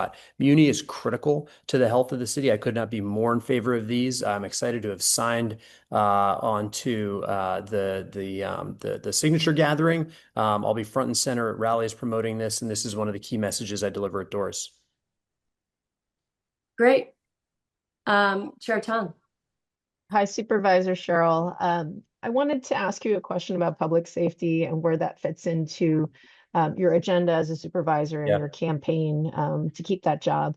What have you done around public safety and street conditions in District 2? Yeah, public safety is my number one priority. Safe and clean streets are the lifeblood and the foundation of any successful city. And I think it starts in 2 ways. One is, what are the policies we're promoting? I am very, very proud to have been a part of voting in favor of 3 new pro-safety police commissioners, standing up with Mayor Lurie on he's rebuilding the ranks program, voting in favor of the fentanyl emergency ordinances. We need to look at across that. But also in the district, I think we need to get super granular. When we are putting programs, great programs like the Salvation Army's transitional housing facility into the marina, understanding that residents are uncomfortable is a key part of this. And so getting foot patrols on Chestnut and on Union Street to address resident concerns are absolutely critical. Working with Arctic to get the right automated license plate readers. We just got a new one up on Fillmore and Lombard to address some late night issues with not only outside bars, but also some cars. These are the critical granular things. And it even goes so far as putting together a specific list of individuals who are most struggling on the streets. We have their names, we have their backgrounds, working with the city to promote this. Frankly, even just today, there is a homeless encampment by St. Mark's Place on Franklin and Star King. Residents have been calling. I walked there personally. I sat there until Mark Mazza from DEM came and got the police. We were working through that one, but that's my approach. We'll take it at a high level policy area. We'll advocate for the resources necessary. And when necessary, I will walk down there myself and stick my butt there until we get something moving. Appreciate that. Thank you. Thank you. Member Ho. No, you're muted. Lily, you're muted. Hold on, I'm pausing this. Thank you. Sorry. Now Thank you for pausing. Thank you, Chair Alioto-Pierre. Hello, Supervisor Sherrill. Thank you for joining us. My question is around neighborhood small businesses. In D2, you've got so many terrific merchant corridors. What are some of the things that are part of your agenda to help ensure that these small businesses thrive? Yeah, the neighborhood merchant corridors are really the heart of the district and definitely the city. These little villages we come back to, they're fantastic. My legislative agenda over the past year is really focused on our business corridor. First piece of legislation I passed was on Van Ness, limiting what I believe is a totally unnecessary conditional use permitting process for chain stores. Van Ness was struggling viciously. Putting that forward, I thought was a key move. We're starting to see movement there. Obvious, easy, pragmatic, keep moving. We extended first year free last year. I just submitted another extension, introduced another extension. Making sure that the empty storefronts are filled is great, not only for the empty storefronts, but also for the others. Vibrancy builds vibrancy. And then we also passed the Union Street Entertainment Zone. I am really excited to be working with the Union Street Association on this. I think working with the merchants associations is critical to making progress on these issues with the Fillmore merchants, the Union Street Association, Sacramento Street merchants. I'm very proud to have the endorsements from the leaders of all three of those, and working with them just as simple as like getting lights up on the trees for the Sacramento Street. Every little bit counts, and working directly with the associations is a huge way to make the difference. Okay, great. Member Nguyen. Thank you, Chair, and hi, Stephen. Good to see you. My question is pretty simple. How can we restore our faith in government when we have so much big money in politics? And ever since Citizens United was decided, there's been a really big influx of money in politics. How can we maintain our independence from that? And how would you maintain your independence from those big interests? Yeah, that's a great question. I think restoring faith in government is a critical thing. And if I could accomplish one thing, it's that residents know when they have an issue, government is going to be there for them. Government works for them. So for me, I've structured my entire office focused primarily on constituent services. I think when people have an issue, when you can show up and be with them and then deliver, again, we talked about cracked sidewalks. That's the number one 311 complaint in the district. I talked about the process that we had when the city signed a contract with the Salvation Army to open up Wells Place, transitional housing for people who completed drug treatment. We set up a biweekly council to walk neighbors through what was happening. And they said, actually, we can't get a tree planted up the street. Let's get that tree planted. So we did. Hey, we've got a sidewalk issue. We dealt with that. We helped the deli across the street open up. We talked with moms at Moscone Playground who maybe weren't so worried about that facility, but had concerns about fentanyl on the playground because 2 toddlers OD'd there 2 years ago. We got a foot patrol there. I think it's about showing up for constituents, hearing them, and then delivering on that each and every day. That's how we build trust. Okay, great. Thank you for that. So moving on, you have a minute for your concluding remarks. Wait, yeah.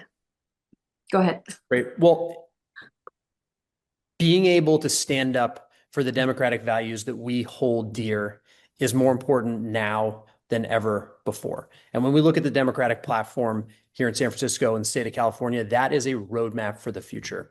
I would be honored to have your endorsement to be able to continue doing this work together, because at the end of the day, Michael, like you referred to, we need to show up for San Franciscans. They are crying out for results. And for me, it's about standing up, speaking out, and delivering on those results for them each and every day. And it would be an honor to have your endorsement and your support in this election. Great. Thank you, Supervisor Sherrill. Nice to see you.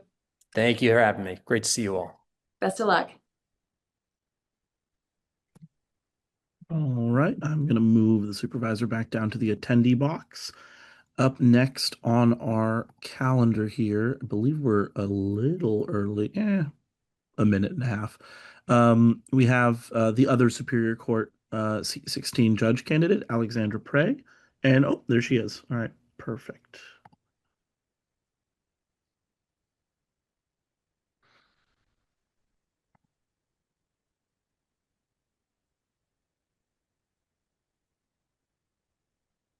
Ms. Prey, are you there? Can you unmute and say something? Yes, hello.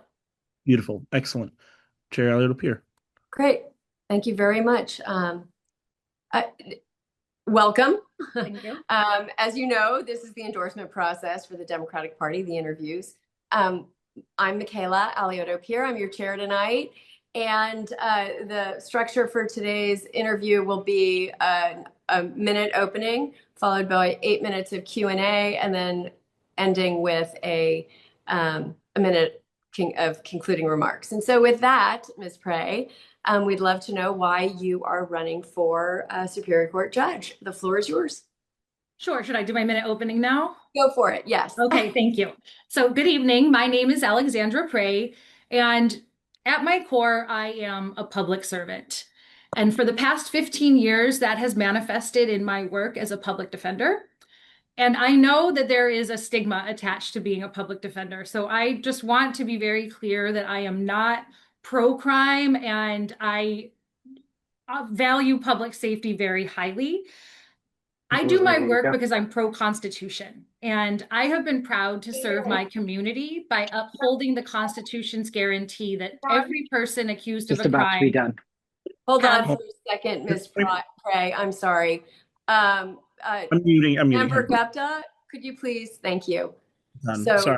I'm gonna add another 10 seconds. Please, feel free to start wherever you want. We won't take the time away from you. Okay, thank you. Yeah. So as I was saying, I do my job because I believe strongly in our Constitution, and I've been proud to serve my community by upholding the Constitution's guarantee that every person who is accused of a crime receive effective assistance of counsel. But after 15 years, I am ready to do more. I want to make sure our system is working for everybody on a broader level, not just for people who are charged with crime. And this motivation to look out for the community at large is why I want to be a judge. I have spent my entire career in San Francisco Superior Court. I think our judges do an incredible job of ensuring justice for all, and I want to be part of that tradition. Great. Wonderful. So the one question that I asked your opponent was really, what do you think of the political process to become a judge? I mean, you're a judge, and here you are running for office. It's a little. I have really nuanced feelings about it. It's very hard because, as I'm learning, as I'm getting my campaign off the ground, is I can't really take positions beyond I'm going to be fair, I'm going to be open-minded, I'm going to, endeavor to apply equality for all. But we can't take positions. And in fact, we have to, in large part, abandon our own positions. So that makes it difficult, and I think it makes it difficult for voters to kind of evaluate what's going to make us a good judge and what's really going to make us different from each other, especially when both my opponent and I have been practicing in San Francisco Superior Court for the past 15 years. On the other hand, I believe in our democratic system. I trust our voters to become informed and to know what they want in their elected officials. And particularly here in San Francisco, My office has been around for 100 years, and only two of our attorneys have been directly appointed to the bench. Every other former public defender judge has been either appointed or they've had to go off and do something else, in between. And we represent a lot of clients in our courts. We have a lot of experience in our courts, and I do think we represent an important perspective. And so elections have been a way for that perspective to come to bear on our bench. And I do appreciate that opportunity because I've applied to be appointed. I obviously haven't been. And we can't control what the governor is looking for. And so I do support the voters being able to decide what they want in a judge and put those kind of people on the bench. Great answer. Thank you. Okay, so with that, Member Chandler. Hello. My question is, do you agree with the Public Defender's Office refusal to take on new felony clients? I think that's a really complicated question. I'm obviously employed by the public defender, and I do believe that, Mr. Raju is an elected official, and I do believe that he has executive power to make decisions about how he runs his office. And I am not in management. I am not involved in the day-to-day administration of our office. I absolutely support the idea that public defenders should not, be given endless cases. Cases, especially now that everything's on body cam, there's more and more videos. It's taking more and more work to truly effectively work up a case. On the other hand, I certainly understand the court's perspective that the court held a long series of hearings, and based on the evidence provided to the court found that we can accept new cases. So I respect the court's ruling, and honestly, I'm grateful that I don't kind of have to get involved, but I see both sides of the issue, and I really respect Judge Dorfman, who heard the hearings, and I appreciate how much time he took to really look at the evidence. And if I were a judge, I would try to do that kind of evidence-based analysis if a public agency disagreed with the court's orders. Thank you. Member Nguyen. Thank you, Chair, and good to see you again, Alex. My question is pretty simple. Can you help me understand your approach to the justice system? Is this either deterrence? How do you balance deterrence to kind of rehabilitation for folks charged of crime? And, how do you balance that with public safety, the need for public safety?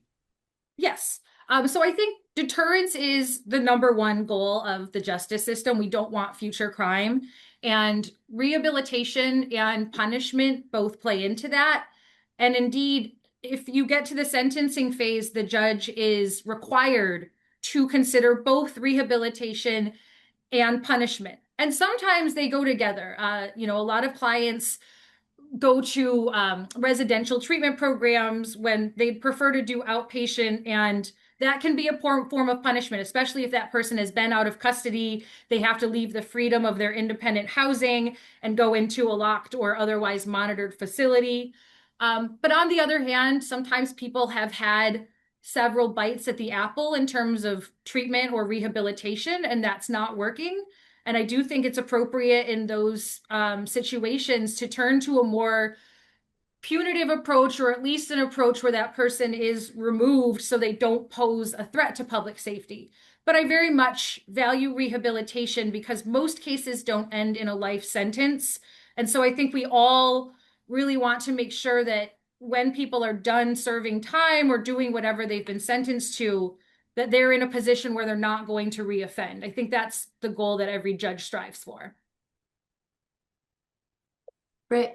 Thank you. Member Ho.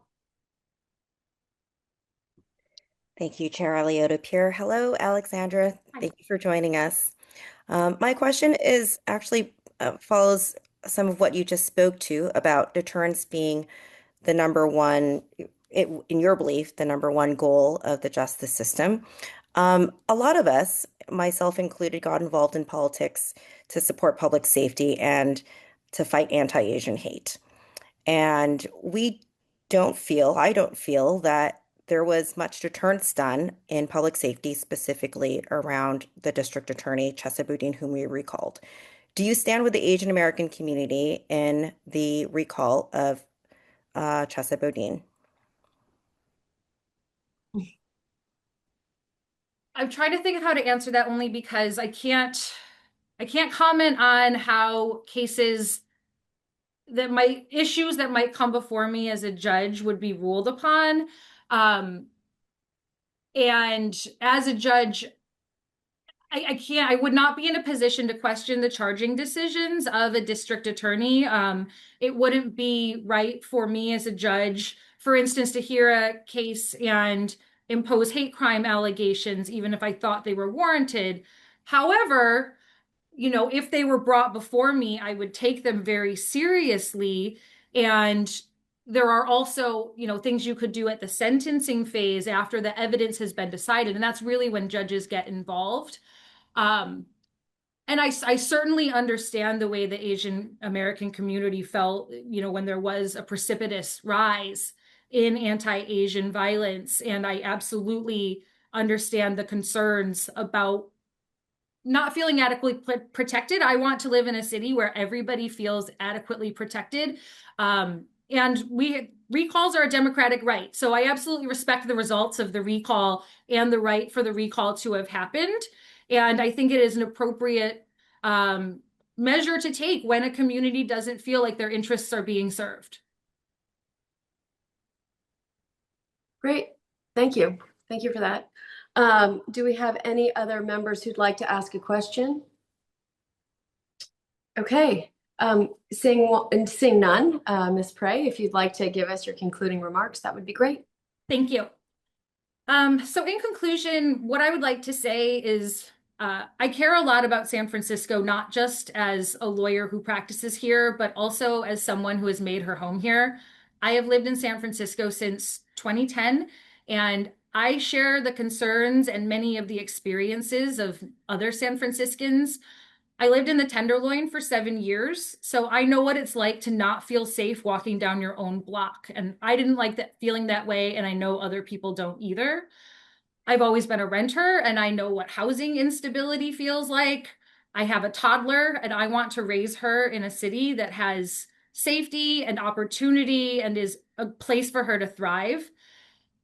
None of this would affect the way I ultimately rule in any case, but it would all inform the lens through which I apply the law. And I think that's important to have on the bench.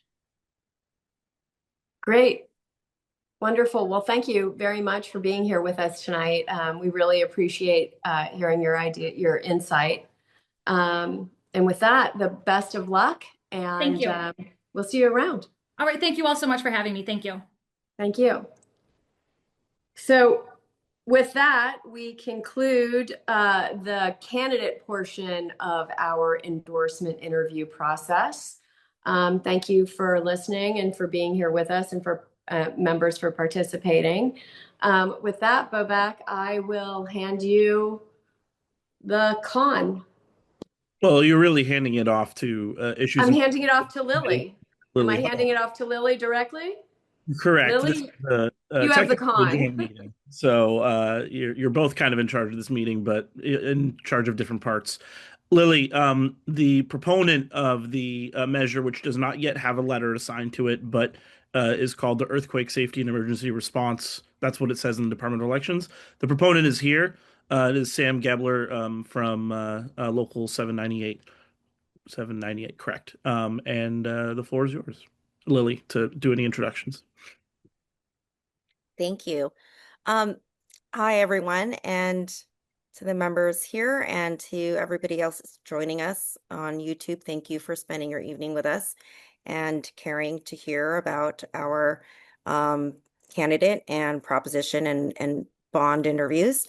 To Mr. I'm sorry, I lost your name here. Sorry. Well, thank you for joining us. And I think this was explained earlier in the call, but let me reiterate this. You've got 10 minutes, 1 minute for an introduction, 8 minutes for Q&A by the members, and a 1-minute closing. And Bobak will have the time clock up on his screen. You may begin. The floor is yours. Thank you. Thank you so much. Good evening, everyone. My name is Sam Gebler. I'm the president of San Francisco Firefighters Local 798. I'm here on behalf of the most likely going to be Proposition A, or I think that's the letter we're getting according to the city, but it's not official yet. This is the 2026 ESER bond, earthquake safety and emergency response. We are coming back after our last bond, which was voted on and passed in 2020. This was very successful, came in at 82% final count, and that provided some funds for some serious infrastructure work that the city's general fund just simply can't afford right now. So we're going back to the voters for some more infrastructure work. We have between 4 to 6 firehouses that will most likely collapse in an earthquake if it's big enough. And that's why we need this money to repair and rebuild them before something big happens and all of a sudden these firehouses collapse. We won't be able to respond and help people. Thank you, Mr. Gebler. If this bond does not pass, what are the considerations that we should be thinking of to plan for the prevention of the collapse of these firehouses? Well, as far as I know, there is no available money set aside to repair these firehouses. We, according to the San Francisco City Charter, have to work with DPW to get these firehouses rebuilt. And the money that takes is anywhere between $30 to $50 million, depending on the size of the firehouse. As you've all heard, there's $1 billion budget deficit in San Francisco. And so we simply will not be able to take that money out of the general fund to build these buildings right now. The city relies on these infrastructure bonds to get these major projects built.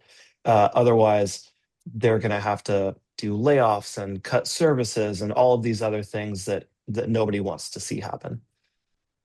Thank you very much, Mr. Gebler. I'll take this question next to Chair Alioto-Pure. Thank you. Thank you, Mr. Gebler, for being here.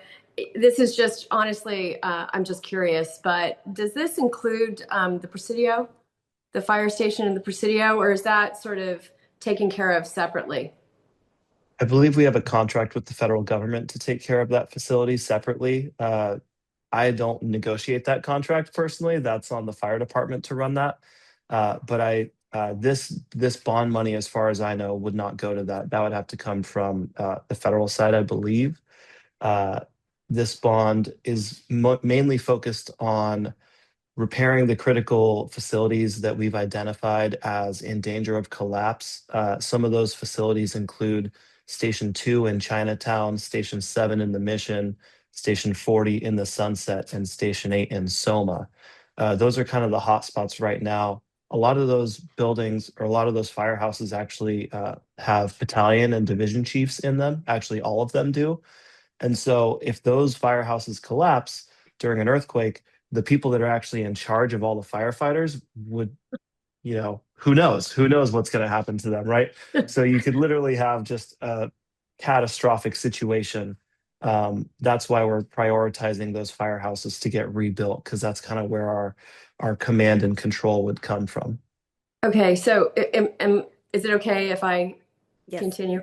So I'm curious about something. Back during Loma Prieta, when a building is in a liquefaction zone, obviously the building itself can be unstable in an earthquake, but so can the roads in front of buildings and all of the, the sewers and the utilities and everything underneath those roads. And what we found in the marina back in '98 was that we had fire trucks that had a hard time getting to where they needed to go because the streets weren't secured. And so as part of this, when you're talking about upgrading some of the firehouses themselves, does it have any impact on the street in front of it? Any impact on the underground utilities? I mean, that was, we ultimately ended up, I think, passing another bond back then to pay for a lot of that, but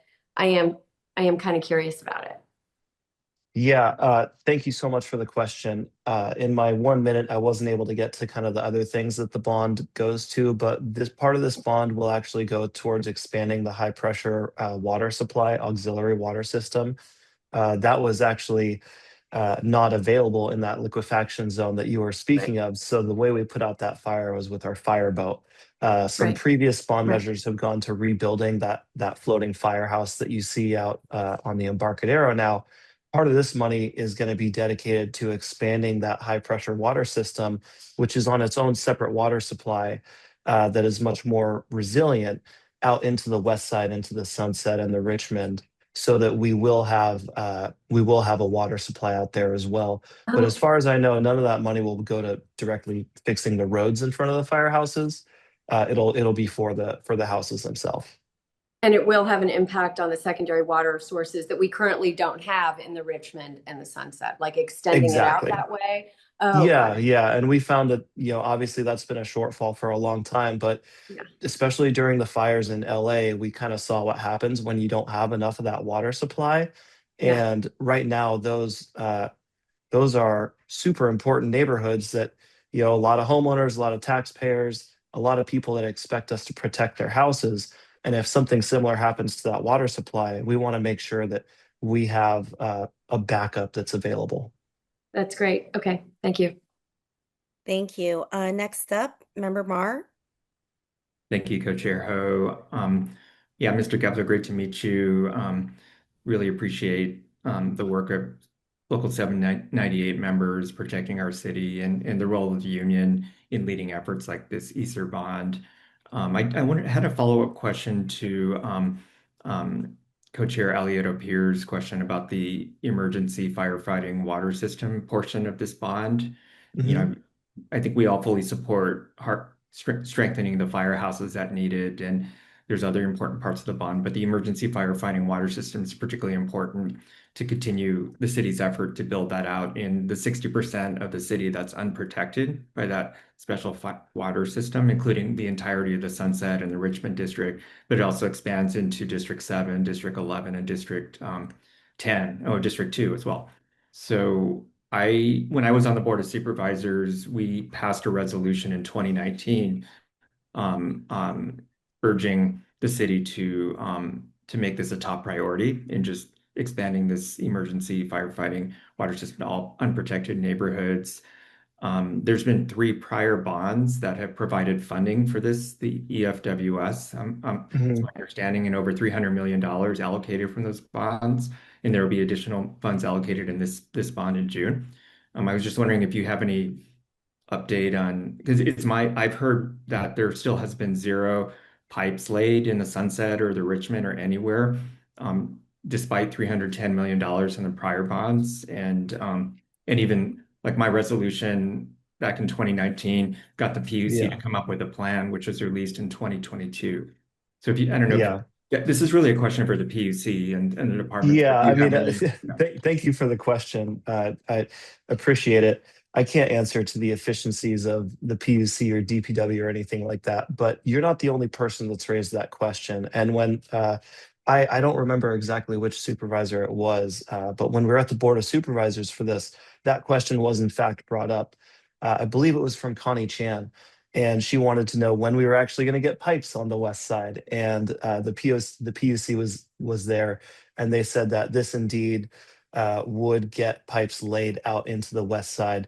I don't know what the final price tag is for this project to expand it to the whole city, but I do know that there is a limitation based on how much work and how many roads they can rip up at the same time. Similar to firehouses, whenever you tear down a firehouse, those units stay in service. So we have to put them into other firehouses. So we can't really do more than 1 or 2 firehouses at the same time because there's not enough room for those other units. Thank you, Mr. Gepler. We have one. Oh, wait, is that right, Bob? Do we have 1 more minute for closing? Okay, great. You've got 1 more minute for closing. You have the floor. Thank you so much, everyone. I really appreciate your time and consideration of this proposal. It is really important. This isn't something that we take for granted. Our members want to be here and they've decided to risk their lives for San Francisco. They just want to be able to do it without a building collapsing on their head. In the 1906 earthquake, for any history buffs there, our fire chief at the time was actually killed in a firehouse during the earthquake. Uh, if the firehouse collapses on us, we can't go help anyone. We can't put out any fires, and that's step one into saving the city again during the next earthquake. I believe there's a 70+% chance in the next 30 years that we have a major earthquake in San Francisco. So this isn't, if this doesn't get done now, we're just rolling the dice longer and longer. So again, I really appreciate everyone's time here. I know it's been a long weekend for all of us, but we're here. We're ready to get this passed, and we would love your support. Thank you so much. Thank you so much, Mr. Gebler. All right, perfect timing. I'm going to move Sam back to the attendee box.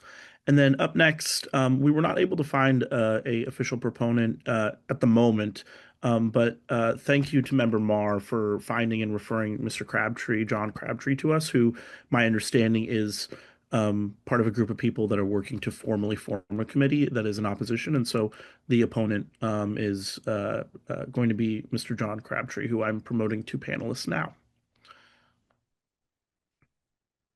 Thanks, Bobak. Hi, Mr. Crabtree. Thank you for joining us this evening. Thank you. It's great to be here. Okay. You've got 1 minute for an opening statement, 8 minutes for questions from the members, and 1 more minute for a closing statement. And you have the floor. Apologies for the discotheque effect. My camera, for some reason, when it warms up, it has this weird thing. It'll calm down in a minute, I hope. My name is John Crabtree. I'm a D4 resident and a soon-to-be principal officer on the Equal Fire Protection for All No. 1A committee, which will be launching on Friday. So, as Bodek said, we were a little bit in front of your timeline, but strategic reasons. So, I'm here and on behalf of the soon-to-be announced or launched committee to encourage no endorsement and to express opposition to the June 2026 ESER bond. And it's not because we're not in favor of earthquake safety or emergency response. In fact, it's it's actually because we do favor those things. And we are supportive of earthquake safety. And I'm sorry, I'm even being distracted by my backlighting here. I apologize again. The truth of the matter is the June 2026 ESER bond does not get to some of the questions that Member Marr was just asking about. It does not get us to the point of the priority of one of the major priorities that should be for the ESER bond, which is to expand the AWSS or post-earthquake emergency firefighting water infrastructure into the 60% of the city that is unprotected. Unprotected neighborhoods like the Sunset, D4, D1, D10, D11. Actually, there's about 8 of the districts have at least a portion of the district that are unprotected. This bond does not move us in that direction. And just to end my opening minute, 16 years and 3 ESER bonds, this would be the 4th, $312.5 million committed to the expansion of the AWSS system into the unprotected neighborhoods. And to date, there have been 0 hydrants placed in unprotected neighborhoods and 0 miles of pipe laid in unprotected neighborhoods. 16 years, 3 bonds. PUC has said for those entire 16 years that their plan and their way, it's their plan and their way or nothing. And to be honest, it is not or nothing. It's been 16 years of their plan and nothing. It's time to go a different direction. it's time to stop to check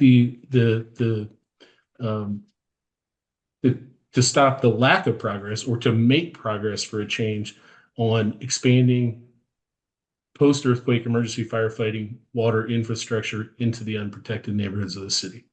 Thank you, Mr. Crabtree. We're going to go on to questions now. Chair Alioto-Pierre, you're up first, and next is Member Nguyen. Okay, thanks. Thanks for being with us, Mr. Crabtree. Oh, you're right. It stopped. The disco stopped. It was just for my time. Yeah. So, I won't lie. I kind of meant to get this in with Mr. Gebler, but you might have a response or an answer to this. So, the measure has, let's see, 40% of the emergency services bond is going to the SFMTA for a bus yard, about 200 million. Do you have any idea why, what that's for? Well, I know what it's said to be for. It's said to be refurbishment and repair of the Potrero bus facility. How it's But how is that related to earthquake safety when we have the issues in districts 1 and 4? And I don't mean to be. It doesn't. But there's nothing more important than the secondary underwater system right now, and dealing with some of our liquefaction issues, I think. I think you're absolutely right. It does not. They have not offered a reason why it's earthquake safety and emergency response. It's simply not. I mean, there's been some head fakes that, well, we might need buses to move people around or whatever after an earthquake, but none of it rises to the level and actual reason. It's not. It's in this bond because the ESER bonds have a popular brand, and frankly, SFMTA and Muni, they're in desperate straits, and no one discourages that. But you're correct; it's not the priority. It shouldn't be the priority in this bond. Okay, thank you. I clearly should have asked Mr. Gebler, but I ran out of time. So thank you for pitch hitting. Yep.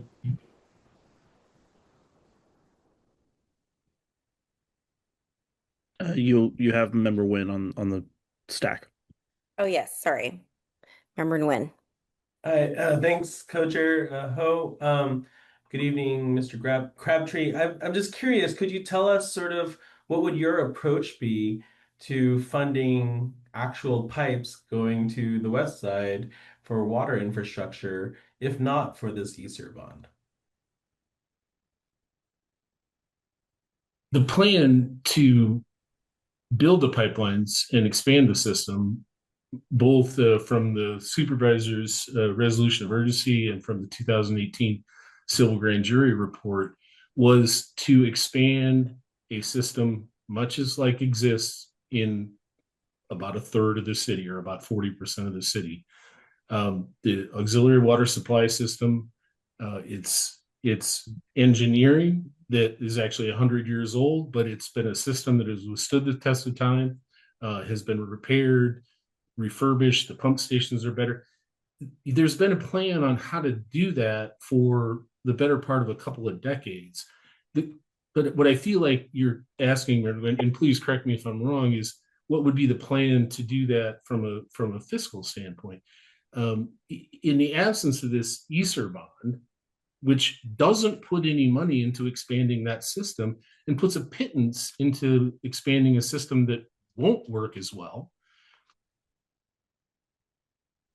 as our other distinguished member has mentioned, 40% of the bonds for Muni, 130 million for this inadequate and not complete expansion of emergency fire, using potable water.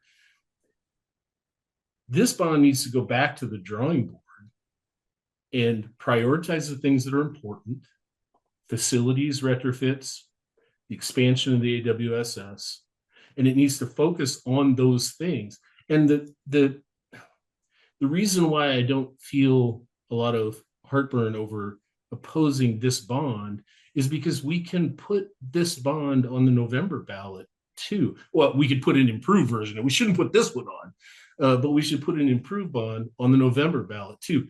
Remember, first of all, ESER was not supposed to come up until 2028, but it was pulled forward and then pulled into June in part so it could play host to the muni portion of this bond. And again, we have time, and we have time to do it right. But as the gentleman, the proponent, was pointing out, I'd actually correct him. The USGS says we're going to have a 70% chance of having a 7.8 earthquake in much less than 30 years from now, more like mid 2030s, or definitely by 2040, not 30 years from now. We don't have a tremendous amount of time.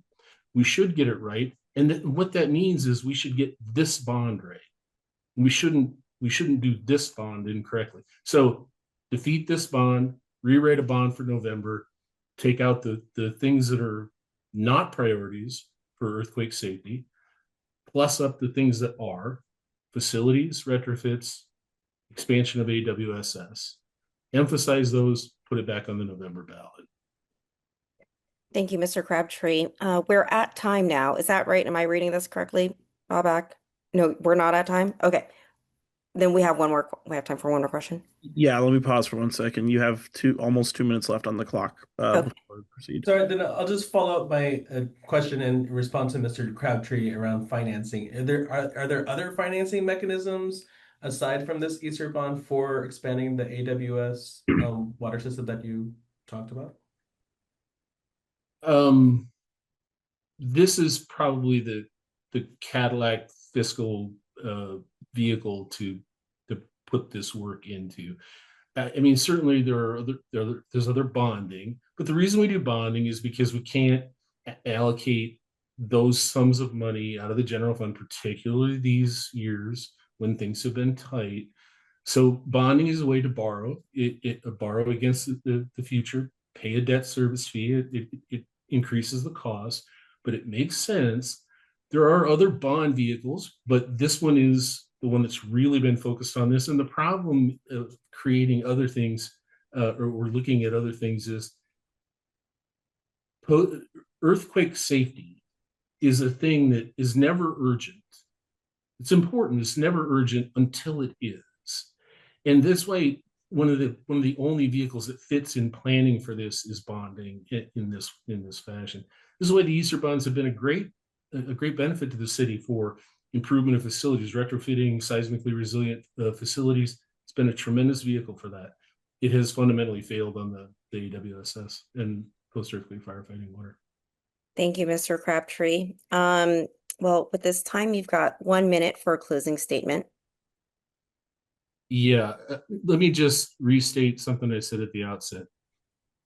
In 2010, the mayor of San Francisco, was Gavin Newsom, transferred the jurisdiction of the auxiliary water supply system from the fire department to the PUC. Since that time, 16 years have passed. 3 ESER bonds have been approved by the voters, going away, very supported. 312 million, 56 million the first year, 100 million the second in 2014, 156 million, doubling bringing that total to 312. Dedicated, committed to the expansion of post-earthquake firefighting water infrastructure, and yet we have made almost zero progress. For that reason alone, this bond needs to be rejected and rewritten and redone at a later date. Thank you so much, Mr. Crabtree, for joining us this evening. Thank you. All right, thank you for your time. I'm going to move you back into the attendee box. Up next, members, I don't need to promote them into a panelist because they are a fellow member. Member Mahmood is who the campaign for the proponent of, I'm assuming it will be called Prop B because they go in letter order, but they haven't assigned the letters yet. But at any rate, the term limits measure is Bilal is the person that was assigned, and it's his thing. So without further ado, Lily, Yep. read the rules of him if he needs to hear it. Member Supervisor Mahmood, you've got 1 minute for an opening statement, 8 minutes for Q&A, and 1 minute for closing. The floor is yours. Thank you, members. I'm going to start off by saying that San Francisco has long prided itself on good governance, just transparency, accountability, and rules that reflect our shared values. And one of those values was in 1990, San Francisco voters put term limits on the mayor and board of supervisors, but that law contained a loophole. Politicians could serve 2 terms, step aside for 1, run again, and on in perpetuity. So what good is a term limit if it allows for lifelong tenure? At a time right now, salient, at the national level, the president of the United States is saber-rattling about exploiting constitutional ambiguity to get his own 3rd term. So it's important for San Franciscan Democrats to close our own loophole and send a message that we as a city believe in term limits. This charter amendment is accordingly simple and straightforward. For those positions in our charter that already have term limits established, mayor and supervisor, they can serve 2 terms, and that's it. Because ultimately, this is about representation and results, and we've seen in the last year what that's been possible. Happy to answer your questions. Thank you, Supervisor. We've got first up is Member Chair Alioto-Pure. Please go ahead. Thanks, Chair Ho. Nice to see you, Supervisor, member. Okay, so I think that you know that I don't agree with this, which is fine. But I think that the bigger question I have is I keep hearing that the reason for this particular charter amendment is because it's a loophole. Now, I'm a lifelong San Franciscan. I am actually a 5th generation San Franciscan. So I was around for all of that and for the conversations that ensued about term limits. And it wasn't a loophole. It was actually designed very purposely that you would have 2 2-year, at the time, actually, it was 2 4-year consecutive terms. And then you could sit out for 4 years and then you could be reelected. You could be reelected again. And what we've seen is that the only person who has ever run again and won, we've had people run again and lose, but the only person who has run again and won was Aaron Peskin. And so back in the 90s, what we also saw was that there was there was a movement by the courts and by the people who drafted the term limit law to allow for more time, not less. With the idea that you put the power in the hands of the voter. And so, for example, when it was finally instituted in the late 90s, and, I sat on the board with Tom Amiano, and the big joke was that Tom was there forever because he had been there for so long, and then term limits hit and he had got another 8 years. But what happened is that they allowed, for example, when they changed it to odd, even elections, they erred on the side of more time. So even though they had passed the 2-term limit, 8 years, they allowed for the members to have the even number, I think it was, to have 2 years, and then 4 years. Chair Alioto-Pure.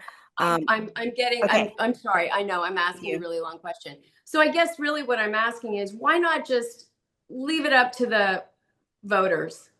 And why do we think this is a loophole when it was actually very deliberate? You are correct. It was an intentionally deliberate loophole. It's a deliberate. No, it was an intentionally deliberate way of instituting term limits. A loophole makes it sound like it was an accident. Let me answer the question. So we can debate semantics. A loophole is when there is an intended rule, and then in turn, there's ways around that rule. We all know that there is an intention around term limits. We have lifetime term limits in the state. We have lifetime term limits at the president or the United States. from most popular perspective, I think from a voter perspective, I think we would say that if someone is able to obviate a lifetime term limit, it is a loophole. And so we can debate semantics or we cannot. What I would say is that this is not about one person. This is about making a statement about a value, and we are taking it to the voters to reaffirm their intent. And I think the important thing is to recognize is that we are showing that we as a board today and the mayor today are holding ourselves accountable, that we want to provide access to the next generation of political leadership, and that turnover of leadership is helpful and productive. And there's a lot of evidence that shows that to be the case. Rutgers University showed that in representation, when legislators moved from no term limits to lifetime term limits, representation, including of women, increased by double digits. In 1 year after term limits were established in the study, 30% increase in minority representation. In the subsequent year was a 30% additional increase as well. Productivity also goes up with term limits when they are established. A study by Washington University showed that uncontested legislators with no opposition, effectively incumbents with long-term politicians, display higher rates of absenteeism at roll call and lower rates of bill introduction. And so it actually helps to incentivize productivity when people know that they cannot run again and their time is fixed. Spending also, which is extremely prescient and salient right now, is that another productive outcome of legislators that have term limits is that a Florida State University report showed that tax growth rates in cities and counties that had term limits established had growth rates, a reduction in lower growth rates of 16 to 46% in the growth rates. And especially right now in San Francisco, when we're dealing with a budget deficit, that is probably really important to make sure that we are we're incentivizing our state legislators and our local legislators to make the right decisions for our budget today. And in that context, that's a lot of what term limits have done. The evidence shows that term limits lead to a more effective governance style on the legislators that it is applied to, and in turn, representation, productivity, and better budget governance. And it's not to say that people who are experienced they always have good experience, but I think the point that we're making is that over the last year, we have seen how productive a legislator can be, from the mayor to the board of supervisors, where they had actually a lot of different wealth of experience rather than politically incumbent experience. And having supervisors either term out temporarily or move on to higher office allowed the opportunity for a majority of the board and a mayor to come in that had no prior political experience. And it's valuable, but it shows that having even a temporary term limit allowed for record rate of progress. And so in that context, I think that is what we're making a statement about today, is that we as a board and a mayor, a majority of the board put this onto the ballot, are saying we want to hold ourselves accountable, regardless of who this applied to in the past. And in turn say that we are holding ourselves accountable, that we are only going to serve 2 terms. And that is sufficient for us because we want to allow a next generation every 4 to 8 years to be able to have the same opportunity to represent a new class. And we think that is important for the health of our democracy. And I hope that as Democrats, we can also continue to attest that that is a useful thing as well. We've seen it work at the state. We see it work at the president of the United States. And we're saying that it should apply to us as well on the positions for which the charter is already designating term limits to be established. Thank you so much, Mahmoud. Your ability to recall statistics is terrific. I'm impressed. Next up is Member Nguyen. Thank you, Co-Chair Ho, and hi, Bilal, how are you? I'm curious, if this is about efficiency and productivity, why does this policy only apply to some offices and not others? And then also just kind of why was this brought forward separately instead of kind of as part of broader charter reform? Yeah, it's a good question. I mean, on 2 points. One, I think it's a good question about why shouldn't it apply to other positions. And I think in this context, we wanted to focus the specific question on the positions for which the charter already defines term limits. On the other positions, city attorney, district attorney, there's always a question of what the length of time should be for those respective terms, right?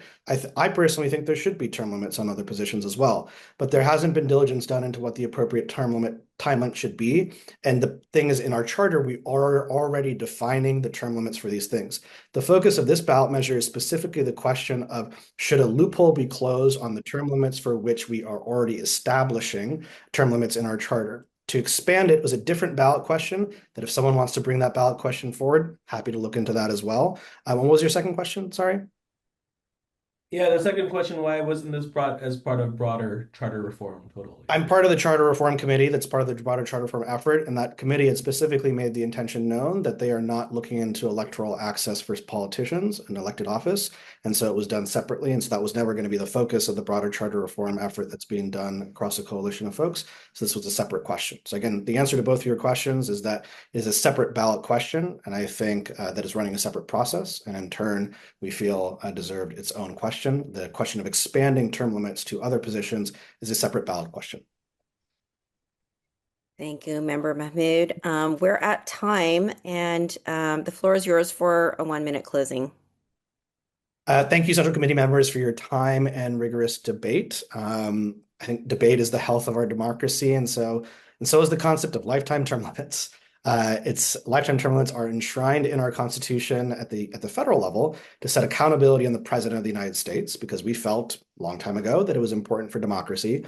So this June, we want to give voters the opportunity to say we believe in term limits as necessary for the democracy locally as well. And so in passing this measure, we hope that it will generate outcomes for our city, because as we've noted, where term limits have been enforced across the nation, they have resulted in a double-digit increase in minority representation, increases in productivity of attendance and bill introductions, and a double-digit reduction in tax and budget growth rates, and all necessary features that we need in our current political and budget deficit climates. So we hope to have your support on this measure and send a message to the nation that when a politician should serve 2 terms, they should serve 2 terms, and that's it. Thank you, Member Mahmood, for being here. All right. Thanks for having me. You are a member of the committee, but yeah, I will leave it at that. Up next, we have kind of the same story as the prior ballot measure. They haven't formally formed a committee yet, but I got a referral that Mr. Michael Redmond is part of a group that intends to form an opposition committee. So I'm promoting him to panelist. It was arranged that he would come speak before you all. Terrific. Thank you so much, Executive Director Svendiari, for finding Mr. Redmond. Welcome, Mr. Redmond. Hey, everyone. Thanks for having me. All right. So you've got a minute for an opening, 8 minutes for Q&A by the members, and a 1-minute closing. The floor is yours. Great. I hope I get some extra time, just like Supervisor Mahmood did. Hey, everyone. Thanks for having me. Former mayors Art Agnos and Willie Brown have called this measure a, quote, disservice to our democracy. Why should we vote just once on a permanent lifetime ban for elected officials who have spent nearly a decade in public service to our city, when we could do the democratic thing and simply continue to let the voters decide? The proponents of this measure say that this will bring in new young voices to politics. As a young person in politics, I absolutely agree that we need young voices now more than ever. But we've just elected a new mayor and 4 of 6 new supervisors, none of whom held office before. We have the youngest board in living memory. Our city currently faces a number of enormous challenges. People are losing trust in the Democratic Party and in institutions, and we should be focused on the issues most impacting people's day-to-day lives. This is quite simply a solution in search of a problem. We have term limits. They work. People reject and even recall incumbents all the time. Let's not confuse voters and make a permanent change that silences their voices in the future. Thank you. Thank you so much, Mr. Redmond. We have in our stack, Member Nguyen. Please go ahead. Thank you, Chair Ho, and good to see you again, Michael. What are your thoughts on how this measure relates to all the discussions that are happening now on charter reform and ballot length and honestly, voter exhaustion? That's a great question. Thank you so much for asking it. As Supervisor Mahmood said, there is a charter reform, process that is happening at the city level right now. And I think that it's quite frankly ridiculous that we bring this on as a secondary issue, as opposed to just bringing it to the voters as part of a broader charter reform package. If we're going to have charter reform, let's have charter reform and let's deal with all of it. I mean, there's been a lot of discussion over the last couple of years about how long the ballot is. And I mean, if you look at the returns, as I do quite often, you see voter exhaustion as you go down the ballot. The offices will get, 90% voter interaction. Prop A will get, 88%, and Prop B will get 85%, and Prop C will get 80%, and on and on and on until we get to measure double Q. And then, only half of people are voting on it. And so, we have these thick ballots, these thick handbooks, and honestly, it turns people off from the democratic process when they have to vote on things that don't really matter to them. I don't think that this is something that truly matters in the day-to-day lives of most people. I think that this is, insider politics of kind of the worst kind. And thank you, Ms. Alioto-Pierre, for referring to that earlier. I mean, I think that, this was designed in a very specific way, and it was thought out very well and very intentionally when we did district elections in 2000. And why should we go back now and say that we need to permanently ban people from running for office who have served our city just because they have experience? And look, I totally understand. I totally understand, and I totally sympathize with the idea that we need new voices. But like I said, is this really, I'd like everyone who's going to vote on this to think for a second, is this really a problem that we feel like needs to be solved? Is this how we should spend our time as the Democratic Party and as San Francisco elected officials and San Francisco voters and politicos and activists and all of it? Is this really how we should be spending our time? I think we should think about that before we endorse or vote on this. And I understand what Supervisor Mahmoud is saying about sending a message to Donald Trump and to the nation that San Francisco stands behind democratic norms. I 100% agree. But I think it's more important that we send a message to San Francisco voters and to the broader Democratic Party and people who are disenfranchised and disillusioned with the Democratic Party, that we are focused on the issues that actually matter to them, like affordability, like housing, like transit accessibility, like inequality, like climate change. There are so many things that we should be focusing our time and effort on. And I feel like this is, something that is a solution plainly in search of a problem. Thank you, Mr. Redmond. The next question is from Chair Alioto-Pierre. Oh, thanks. Thank you, Mr. Redmond, for being here. I guess, really, I think what's bothering me, and I asked Supervisor Mahmoud, and so I'm just going to ask your thoughts on this, is the idea, that it's a loophole. And I don't think that this is a question about semantics. Loophole has a very defined definition, which means, that it was unintentional from the get-go. And this was not unintentional when we created term limits back in the late 90s. And so I'm sort of curious, what your thoughts of that and the fact that that's the focus. The focus is on closing a loophole that I don't see as a loophole. Well, I don't mean to age myself or anyone else, but I was born in 1999. So I was not around when, this was being discussed or deliberated or voted on. Or if I was, maybe just into it. You're aging yourself the other direction. Well, this is a thing that has been kind of wrapped in the language of age and renewal and youth involvement in politics. So I think it is important. And look, a lot of folks here were around when this was being discussed. Like you said, Tom Ammiano was very, and I think we can all agree is very, whatever you think of him, is a very, very smart, politically astute legislator. And got a lot of feedback and talked to a lot of folks and really came to the right decision in that we should allow people to take time off and run again, and it shouldn't be a permanent lifetime ban. And it's interesting because the proponents of this measure talk about how incumbency is an advantage in elections, and that's why we should do our best to reduce it, to increase churn and so forth. Well, I'd ask the folks in this room, has incumbency truly been an advantage in elections in San Francisco recently? No. I don't think it has been.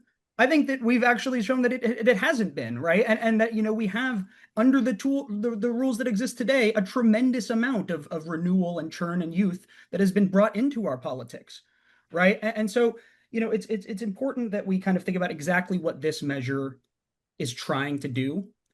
And personally, I think that this is a measure that is like I said, insider baseball. It's vindictive. It's politics of the worst kind. Not to mention, and on incumbency, the person who wrote this and brought this, Supervisor Mahmoud, is defeated an incumbent in order to be elected to his seat. Someone who had run multiple times, won and lost, and then ran again, and people said, no, we want someone else. And that's fine. That's a good thing.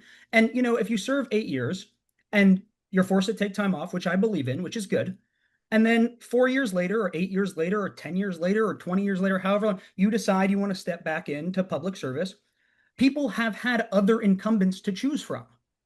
There are other people on the ballot who have experience in incumbent office who they can decide for or against.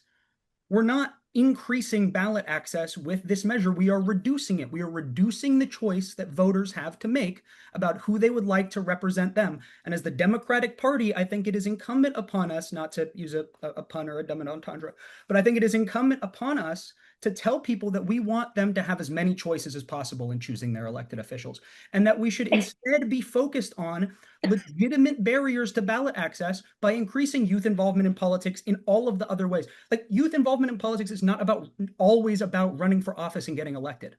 It's about something that you do and practice in your daily life. It is about organizing in your community around issues that matter to you. There are tremendous opportunities for young people in politics, and they should be expanded. This is not one of the things that we should be focused on to do that. All right, final question by Chair Alioto-Pierre. I want to be mindful, we've got a minute left. Yeah, I can make it, I'll make it quick. Has it occurred to you, Michael, that, when you say it's less, not more, that a full term under San Francisco term limits is 2 years plus? So now we're seeing a possibility where a member of the Board of Supervisors won't be able to serve more than 6 years. Do you think that was the intention of the original term limit law, which allowed supervisors going into that system to either run for an 8-year or a 10-year? I mean, someone should ask Tom what he thinks about that. I didn't write the law. But no, I think that, the voters of San Francisco have shown in their wisdom that they are capable of electing officials who they feel like will best represent them.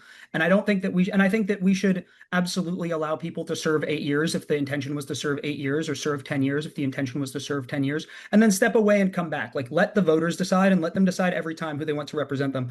And then, Bobak, I'm seeing the timing, so I'll just do my close if that's good. Please, thank you. Great. Okay. Give me 1 sec. Let me reset. Huh? Let me reset. Oh, okay, great.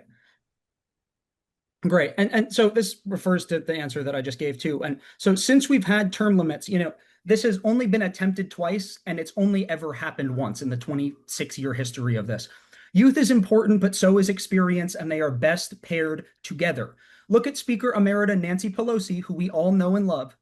She accomplished so much in her 40 years in office and mentored so many young people who now serve our city and country greatly. There is no reason that her experience matters any more or any less than that of a city supervisor, a mayor, or for that matter, any of the citywide offices not touched by this proposal, like the district attorney, city attorney, treasurer, controller, which, by the way, was an amendment that was offered to this bill and rejected.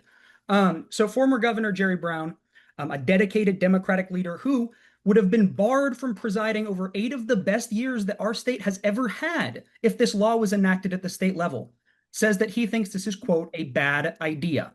The legislation was written in bad faith. It is vindictive. It hurts our democracy. I encourage you all to reject the lifetime ban, and let's continue to let the voters decide.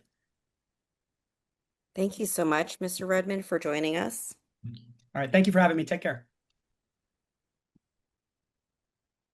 And with that, members, that is our last interview for this evening. We, for the most part, stayed almost exactly on time, only 3 minutes over based on the allotments you provided to me and your guidance. I don't know if co-chairs Alioto-Pierre, Ho, you have anything else you want to say before I shut the live stream down, but as you all know, you will be meeting this coming Wednesday at the Milton Marks Auditorium, and all of the things you heard about today are on the agenda to be voted on. I'll leave it at that if you have any last minute things you want to say. I just want to thank you, Executive Director Esfandiari, for keeping us on time and on track. I double that. And to everybody else out there who's been with us this evening. I got to get myself some disco lights.